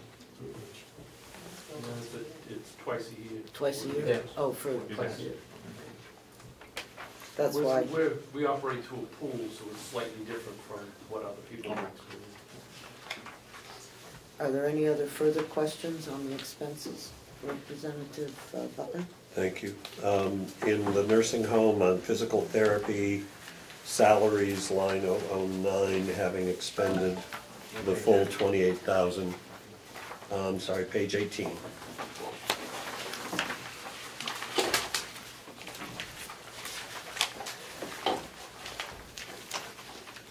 That department was closed out, eliminated, so that the payouts were made for some of those long-time employees. So he used up the line.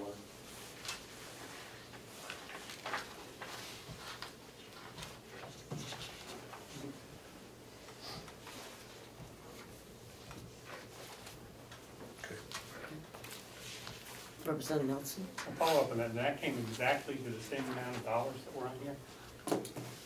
pay out with people? Yeah, because we figured it out through the day. Oh, okay. We adjusted to make that happen. Representative Cordilli? Thank you, Madam Chair. I refer to page 10 and 11. There's a separate listing for the farm here with a month-to-date and posted and in progress total of minus $22,000. And I'm just not sure what that number represents, because our motion in the budget discussion had been to remove $90,000. So I'm not sure what this $22,000 represents. It reflects the year-to-date expenditure prior to your vote, so it had to be adjusted out.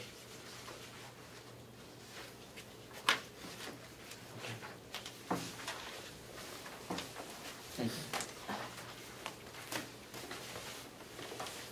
Didn't we consolidate DPW prior to starting the budget? So that confuses me, what you just said. You're absolutely correct. Okay. We consolidated it, but we did not make the changes within ACS to charge off the expenditures until after you had taken your vote. So even though everything we saw in the budget line showed 0, and you didn't ever tell us that you hadn't fixed that until now, this is where it's going to be charged.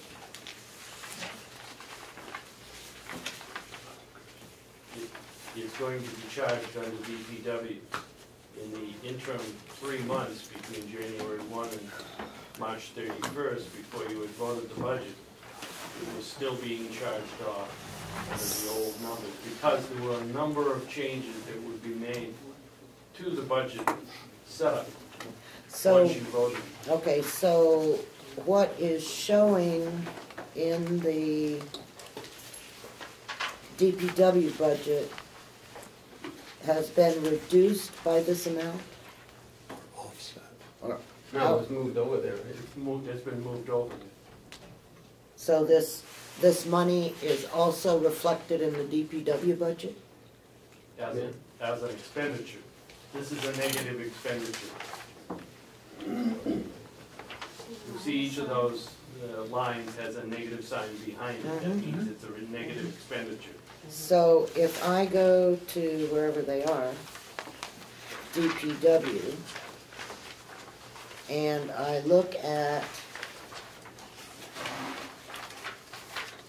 the salary line, which is 009, and I look at the salary line here, this 16,000 is part of the 34,000 in No, salaries? it's part of the 51.9.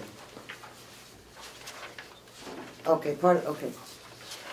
So it's part of the 51.9? Okay. And then the Social Security is part of the 3056? Yep. And then over here on the budgeted side, that's what we budgeted. Yeah. Yeah. Well, it makes sense if they had told us that they hadn't made the changes in the ACS system prior to starting to log all of the expenses. Well, in January, it was still going to them. Even though they knew that we wanted it changed. So this is basically, if I understand this correctly, is an adjustment, an accounting adjustment that needed to be made to make sure that we were charging the right account.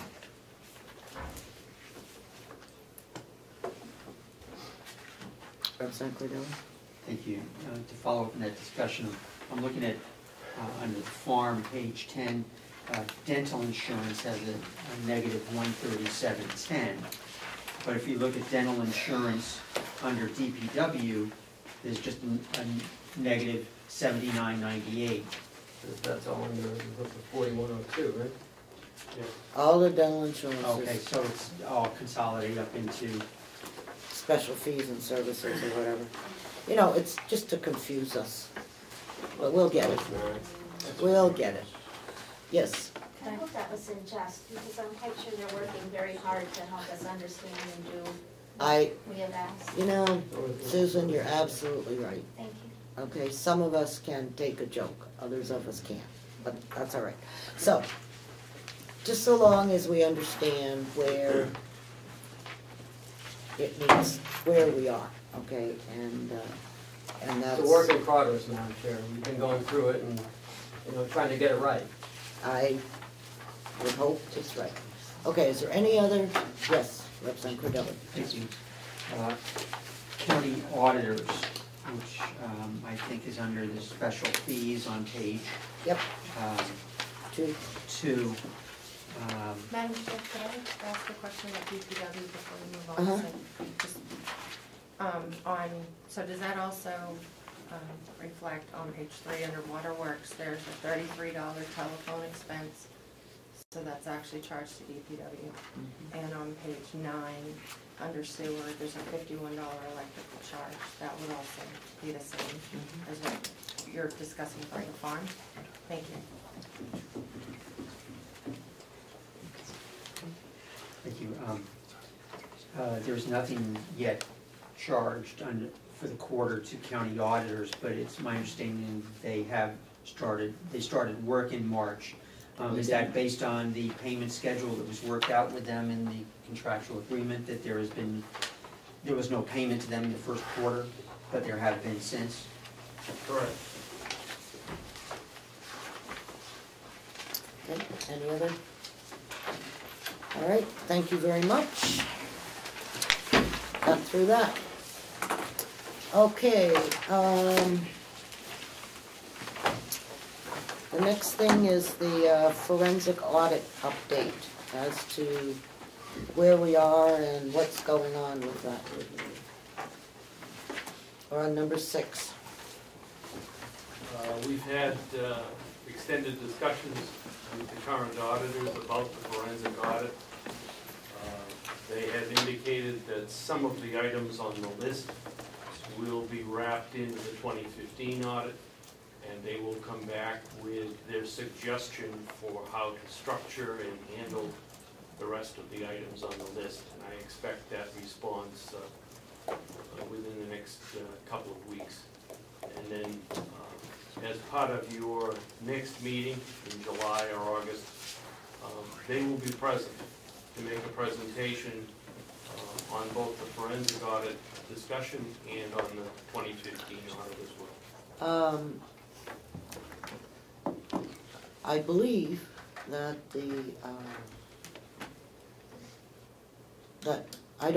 I personally don't want to wait until August for anything to proceed on the forensic audit, which I think is what you just said. No. What I said was that they will be present for your next meeting to give you a presentation.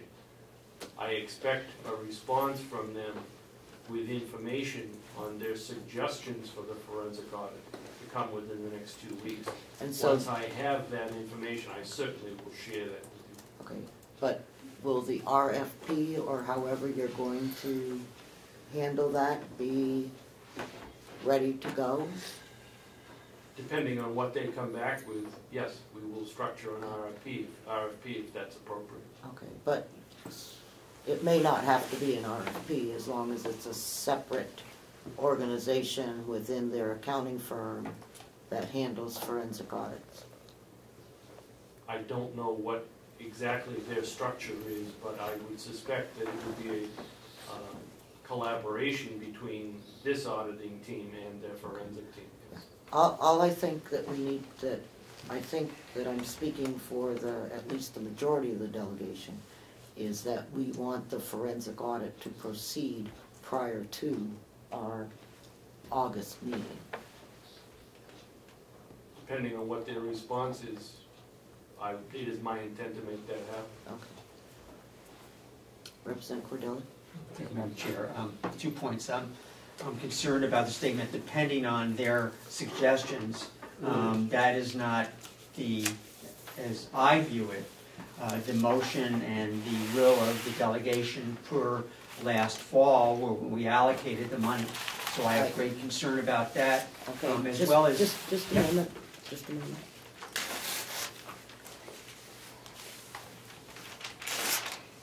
Would you like to respond to that, please, Mr. Stewart? I'm not entirely sure how I should respond to that, other than to say that it is my intent to move ahead with the forensic audit in some form, based on what these professionals tell me is the most prudent act, and the one that will save the taxpayers the most money, and still achieves the goal of answering those questions. So, he knows what our priorities were as we put them together. And I think that that's what he's going to do. But he also indicated, for example, that some of those minor issues will be looked at as part of the normal audit process for 2015, such as petty cash, credit cards, those kinds of things that every audit should at least look for internal controls on. Okay.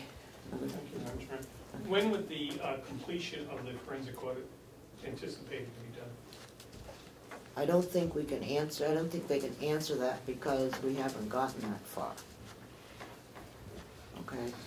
He's saying, if I'm not mistaken, that the audit for 15 should be completed by the end of June. Right. Okay? And then the forensic audit would start at that point. And I think it depends on how long it takes. Now, obviously, I would like to wrap it up, but we'll see. Go ahead, Commissioner Ogren.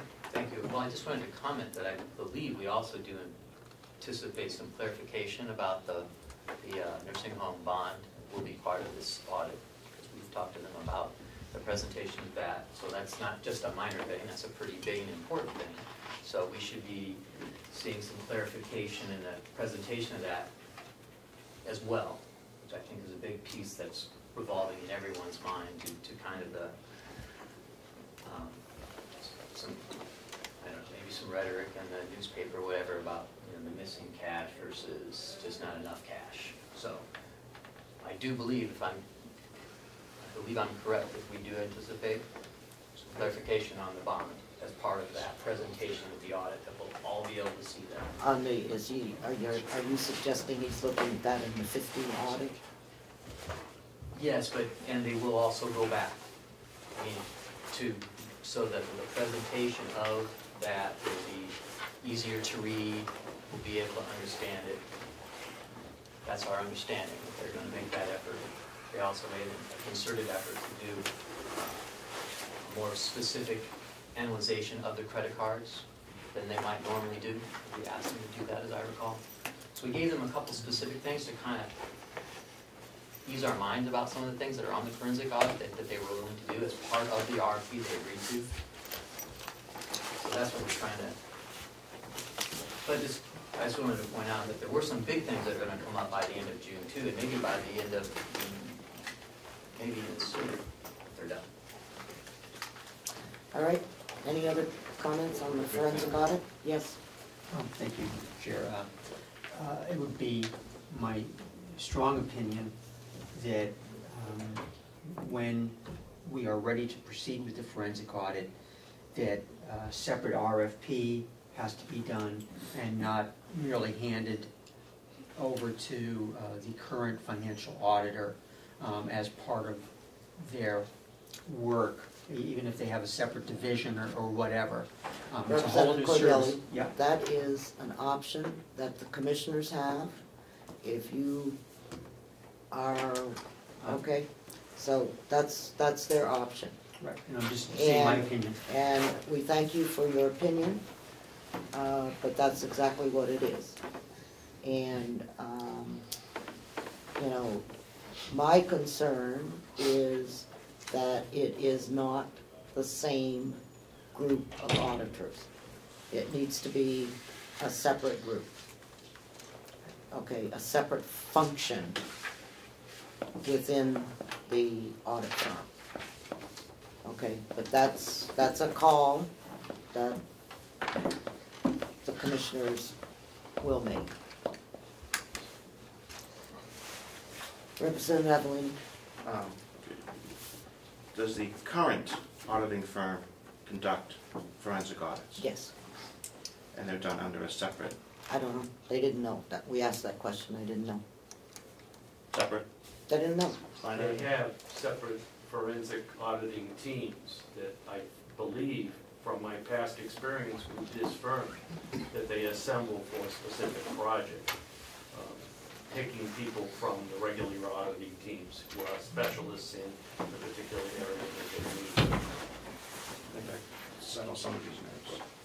It's going to be separate. Yes, Representative Comeau. Just for the record, for the public record, what's the name of the company again? Lance and Heath, based in Manchester. Quick follow-up. I had heard a minute ago that you used the term other large items. What are those other large items they're going to be looking at? They are going to be helping us to clarify the nursing home bond issue.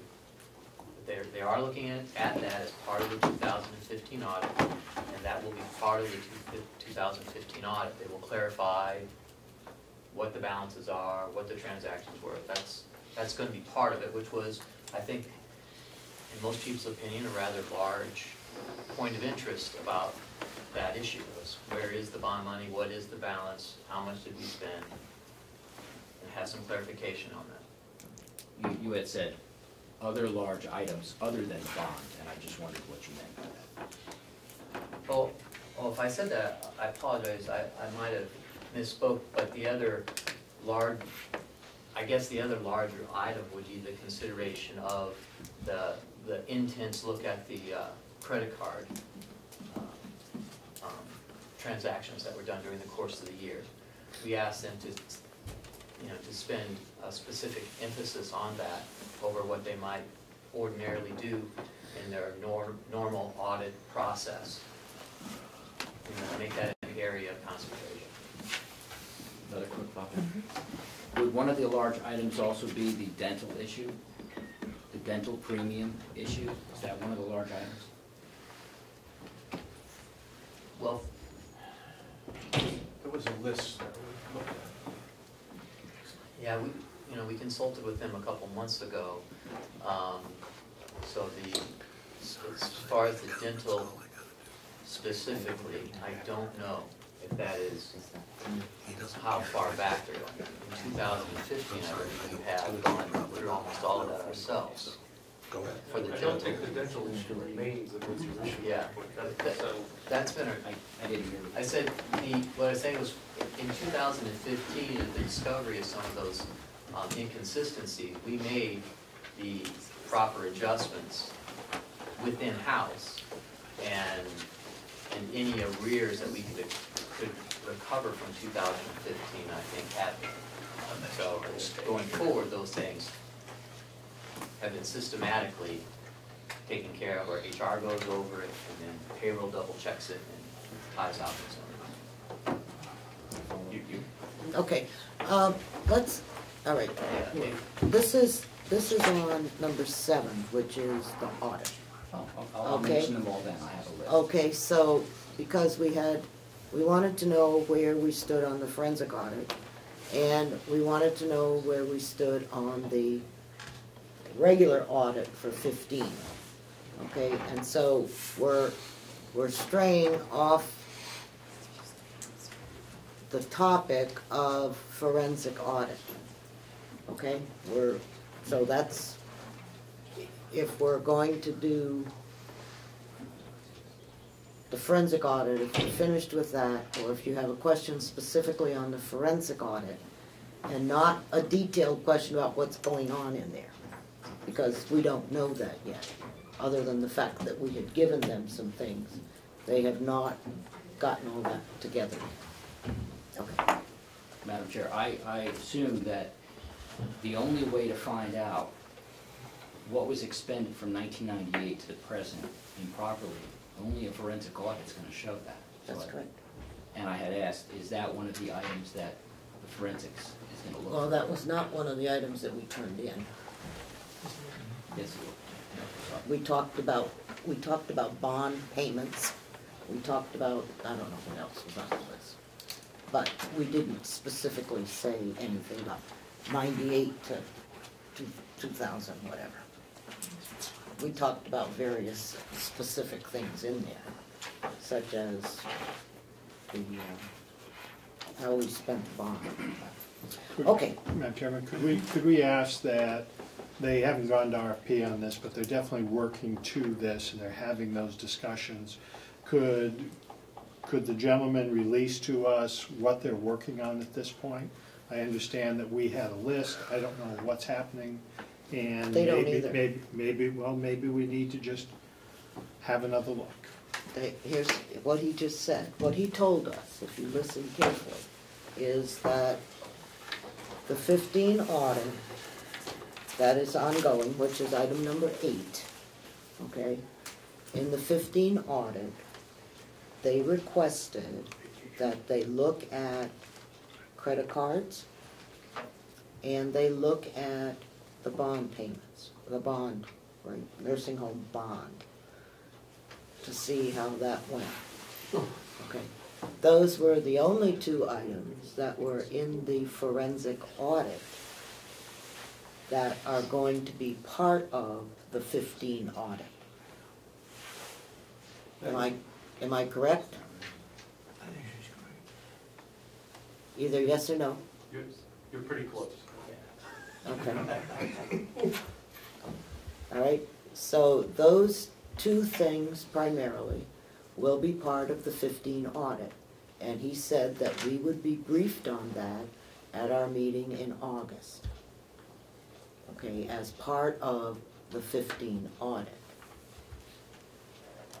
Okay, then as we talk about the forensic audit, we had a list of 21 items or something or other. I don't even remember what they were. Okay, and our number 1 thing was dealing with what happened to the money at the nursing home. However much it was, $3 million or whatever it was. And he did say that some of that would be looked at in the audit.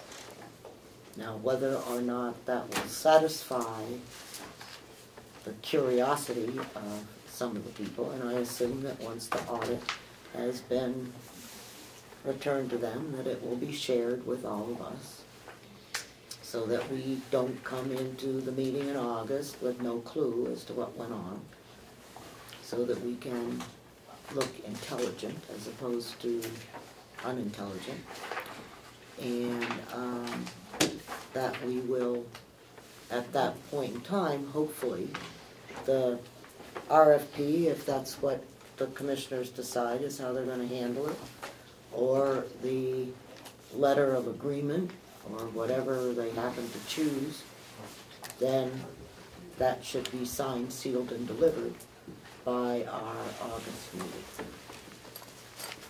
That's my expectation. If I could follow, then it still leaves item number 2, item number 3, item number 4, and what they are, and what direction they're working into. I appreciate the fact that they're going to incorporate into 2015 a couple of our issues and concerns, which is great, so that'll tell us 215.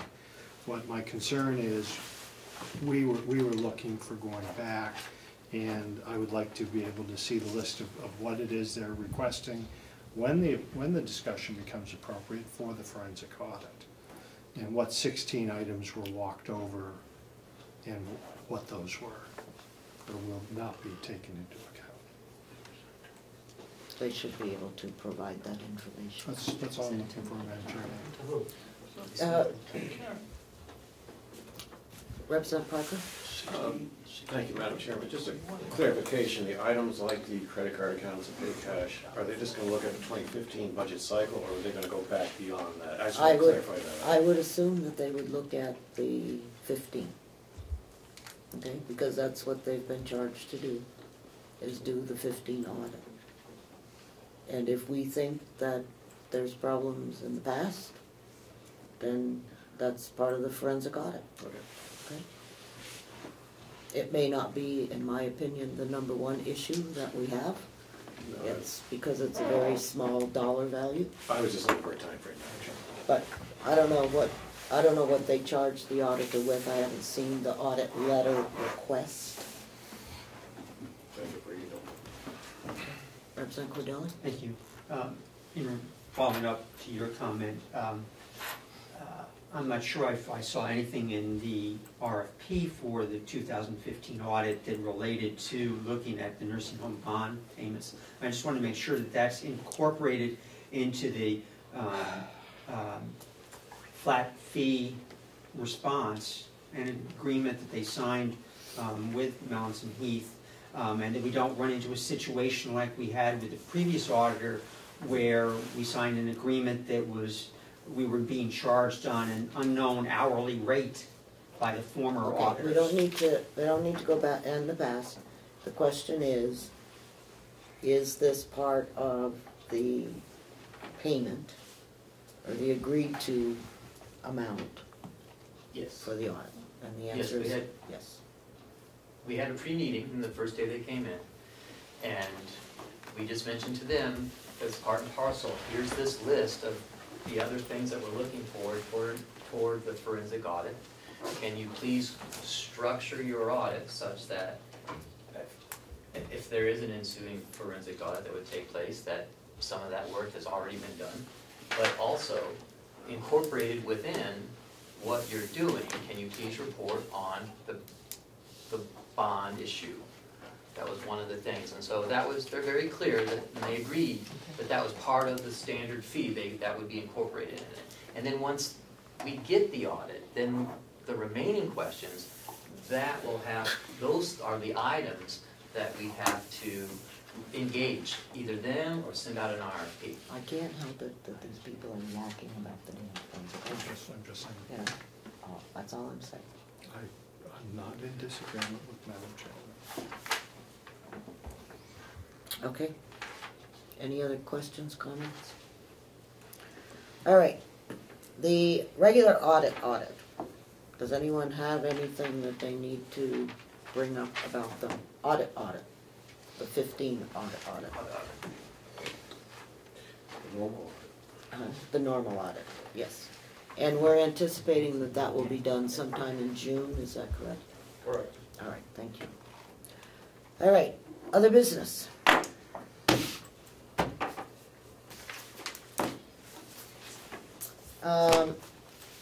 I have 2 packets of information. One is from Service Link that was provided to me for the folks in the delegation. And it's dealing with a program that Service Link has out there called Ask the Question, which is an outreach program to veterans. If you're not familiar with the program and would like to look at this packet of information about Ask a Veteran, I think it's a very good program to try to help the veterans in our community to get the services that they need. Okay, so that's this package. The second package is from the Carroll County Coalition for Public Health. And I'm not sure how many of you realize that we have a public health coalition in the county. But this folder talks about the things that the public health people are doing in the county. And they are focusing at this point pretty much on the opioid crisis. And I have in the past, the jail has been in contact with these folks, and I have passed this information on to them. But if I was surprised to learn that we had public health. Jack? Yes. Just so you know, I'm meeting to Go ahead. Last commissioners meeting, last Friday, it's also on camera, they came and did a full presentation up on the board of all the stuff that they're doing, and we have a roundtable coming up, working with the consultant as well, they'll be at the table. So they're doing a lot of stuff, but you can go back and look and watch the presentation, they're doing a lot of work. And there's a lot of good information in this package as well, so. Okay. Yes. Can we get an update on how payroll's coming? An update on how payroll is coming. What, I don't know the Did question. we hire a new clerk? Okay. Looking in companies, and did any follow-up? We are having difficulty finding a payroll person. The search is ongoing. As you know, the labor market is not real conducive at the moment, so we continue that search. Thank you. Follow-up? Yes. Has ADP come back, or any of the other companies made a presentation? Just that, we had some, just what we talked about at the March meeting. Okay. So no follow-up from them at all? Or? No. Okay. Well, that's Carroll, but she's not here. Thank you. Okay. Representative Nelson. Representative Nelson? What's the status of the culinary academy? Are they still going, or is it on track to open? Do you know? Well, hopefully, Representative Cordelli can help us out in there. They're running into an issue with the DOE. They're running into issues with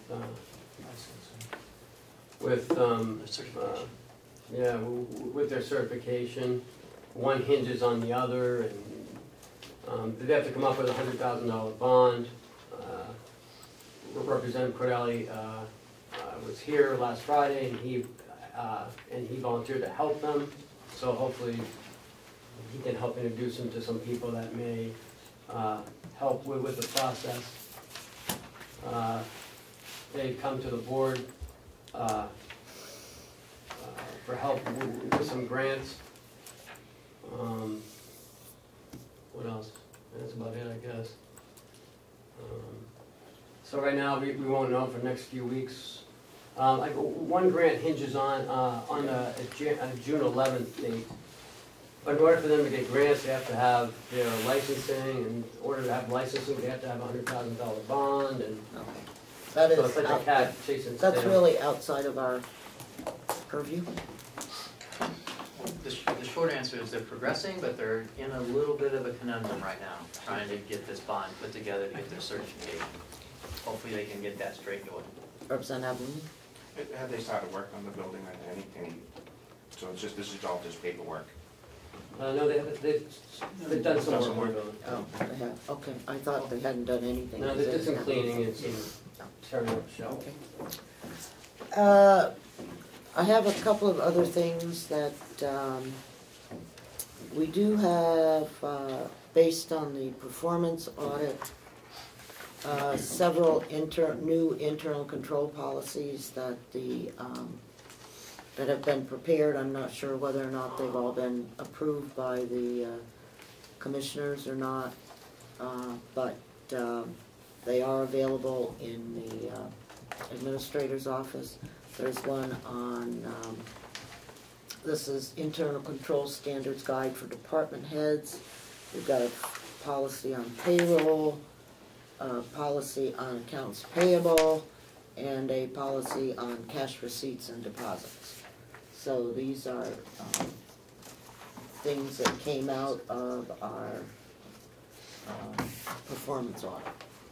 And we thank you for... I also have several others that you haven't mentioned. One is an approved vendor form. Another one is an employee reimbursement policy. Another one is our investment policy and our fraud policy. So over the past 6 months, this is what we've been working on. Been doing. And I still have another 5 to go, so. Okay. Yes? Have they been approved? Are these draft, or are these approved? They're approved. They're all approved. Are they available on the website that we can take a look at them, or do we need to get paper copies, or can we They're electronic downstairs copies? in the binder right now. If you want to go downstairs and get a copy on your way out, absolutely. These are really not things, in my opinion, that necessarily should be on the website. If someone is interested in what our internal control policies are, then they can come and look at them, but. Okay.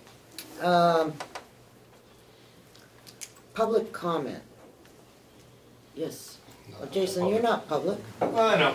Just a quick reminder, the 26th of this month, from 6 to 8 over at the nursing home is the officer appreciation benefit. So if you're around and have a chance to stop in, that would be great. We, in the past, have gotten a lot of donations and prizes from businesses. This year we chose not to. We sent them all letters appreciating for the past couple of years. They've done a lot. There's over 50 plus businesses that have helped us out, and we've invited them to stop by, shake hands, and have a little snack. That's May 26th? Yes. At what time? 6 to 8. At the nursing home? Yes, ma'am. Okay, thank you. We appreciate the invite. Okay. Are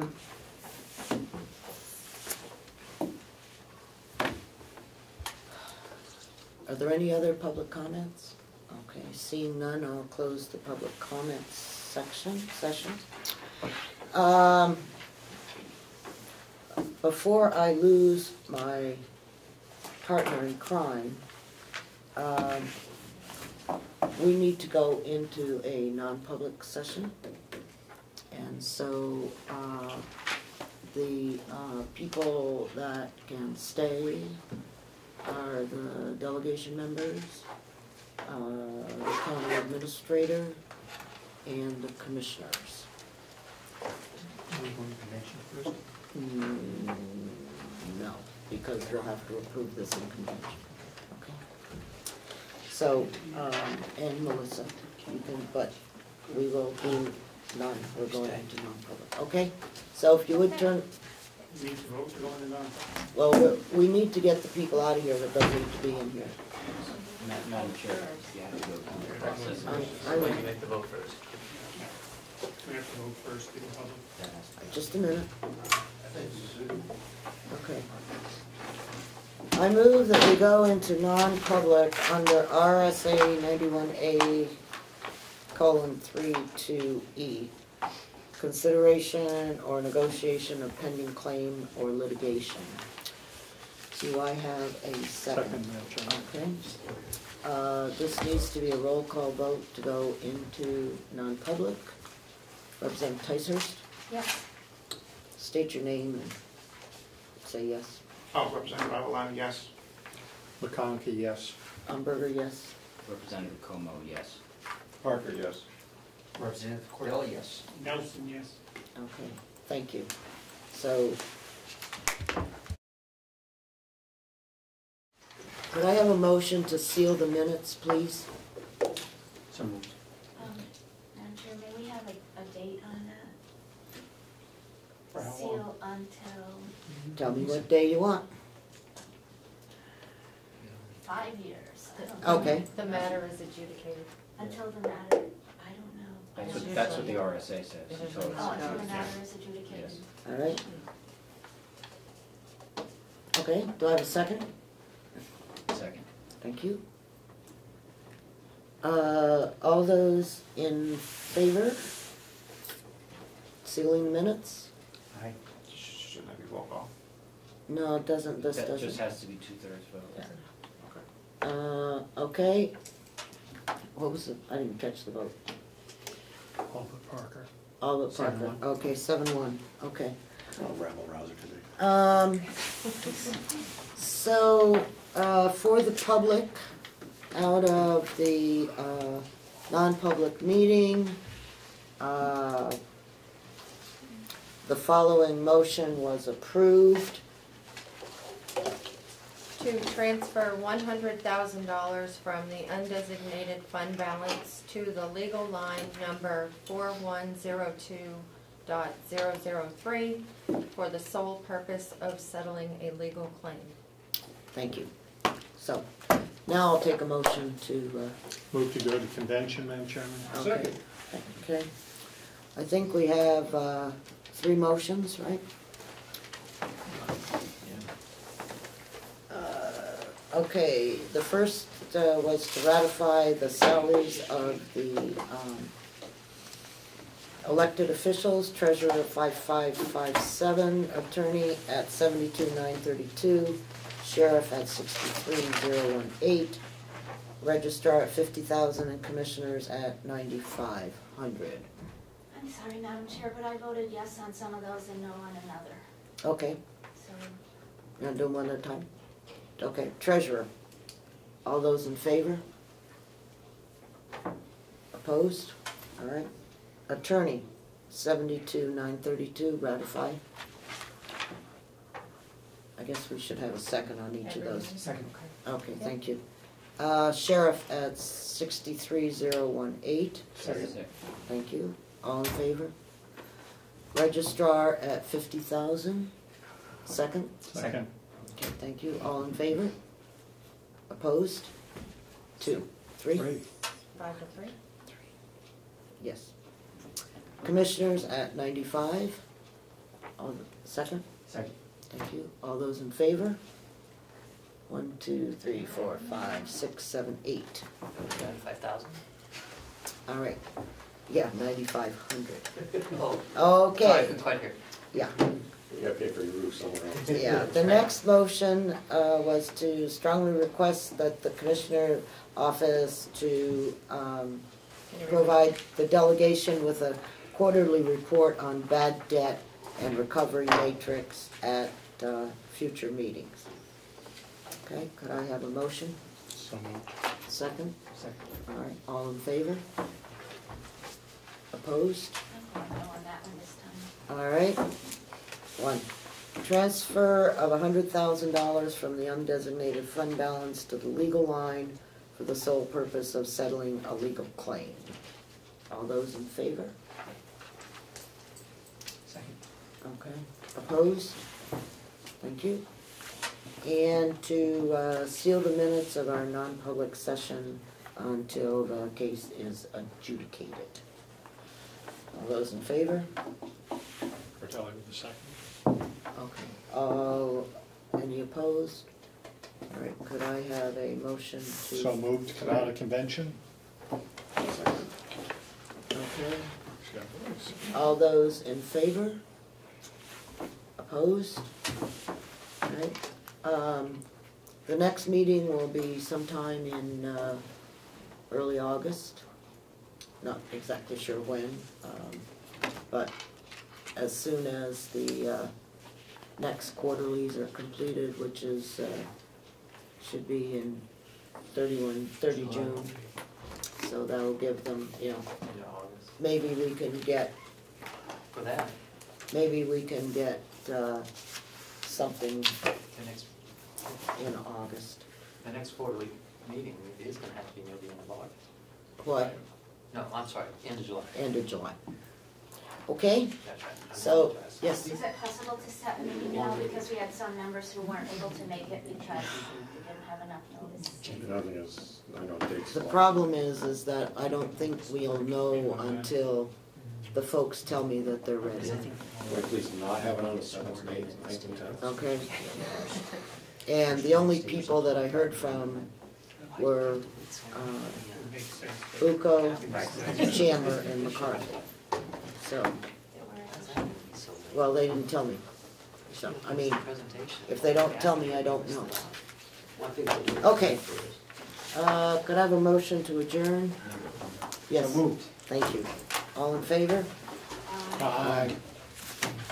No. No. No. That's roll call. All right, so, Roll yeah, call. that's All right.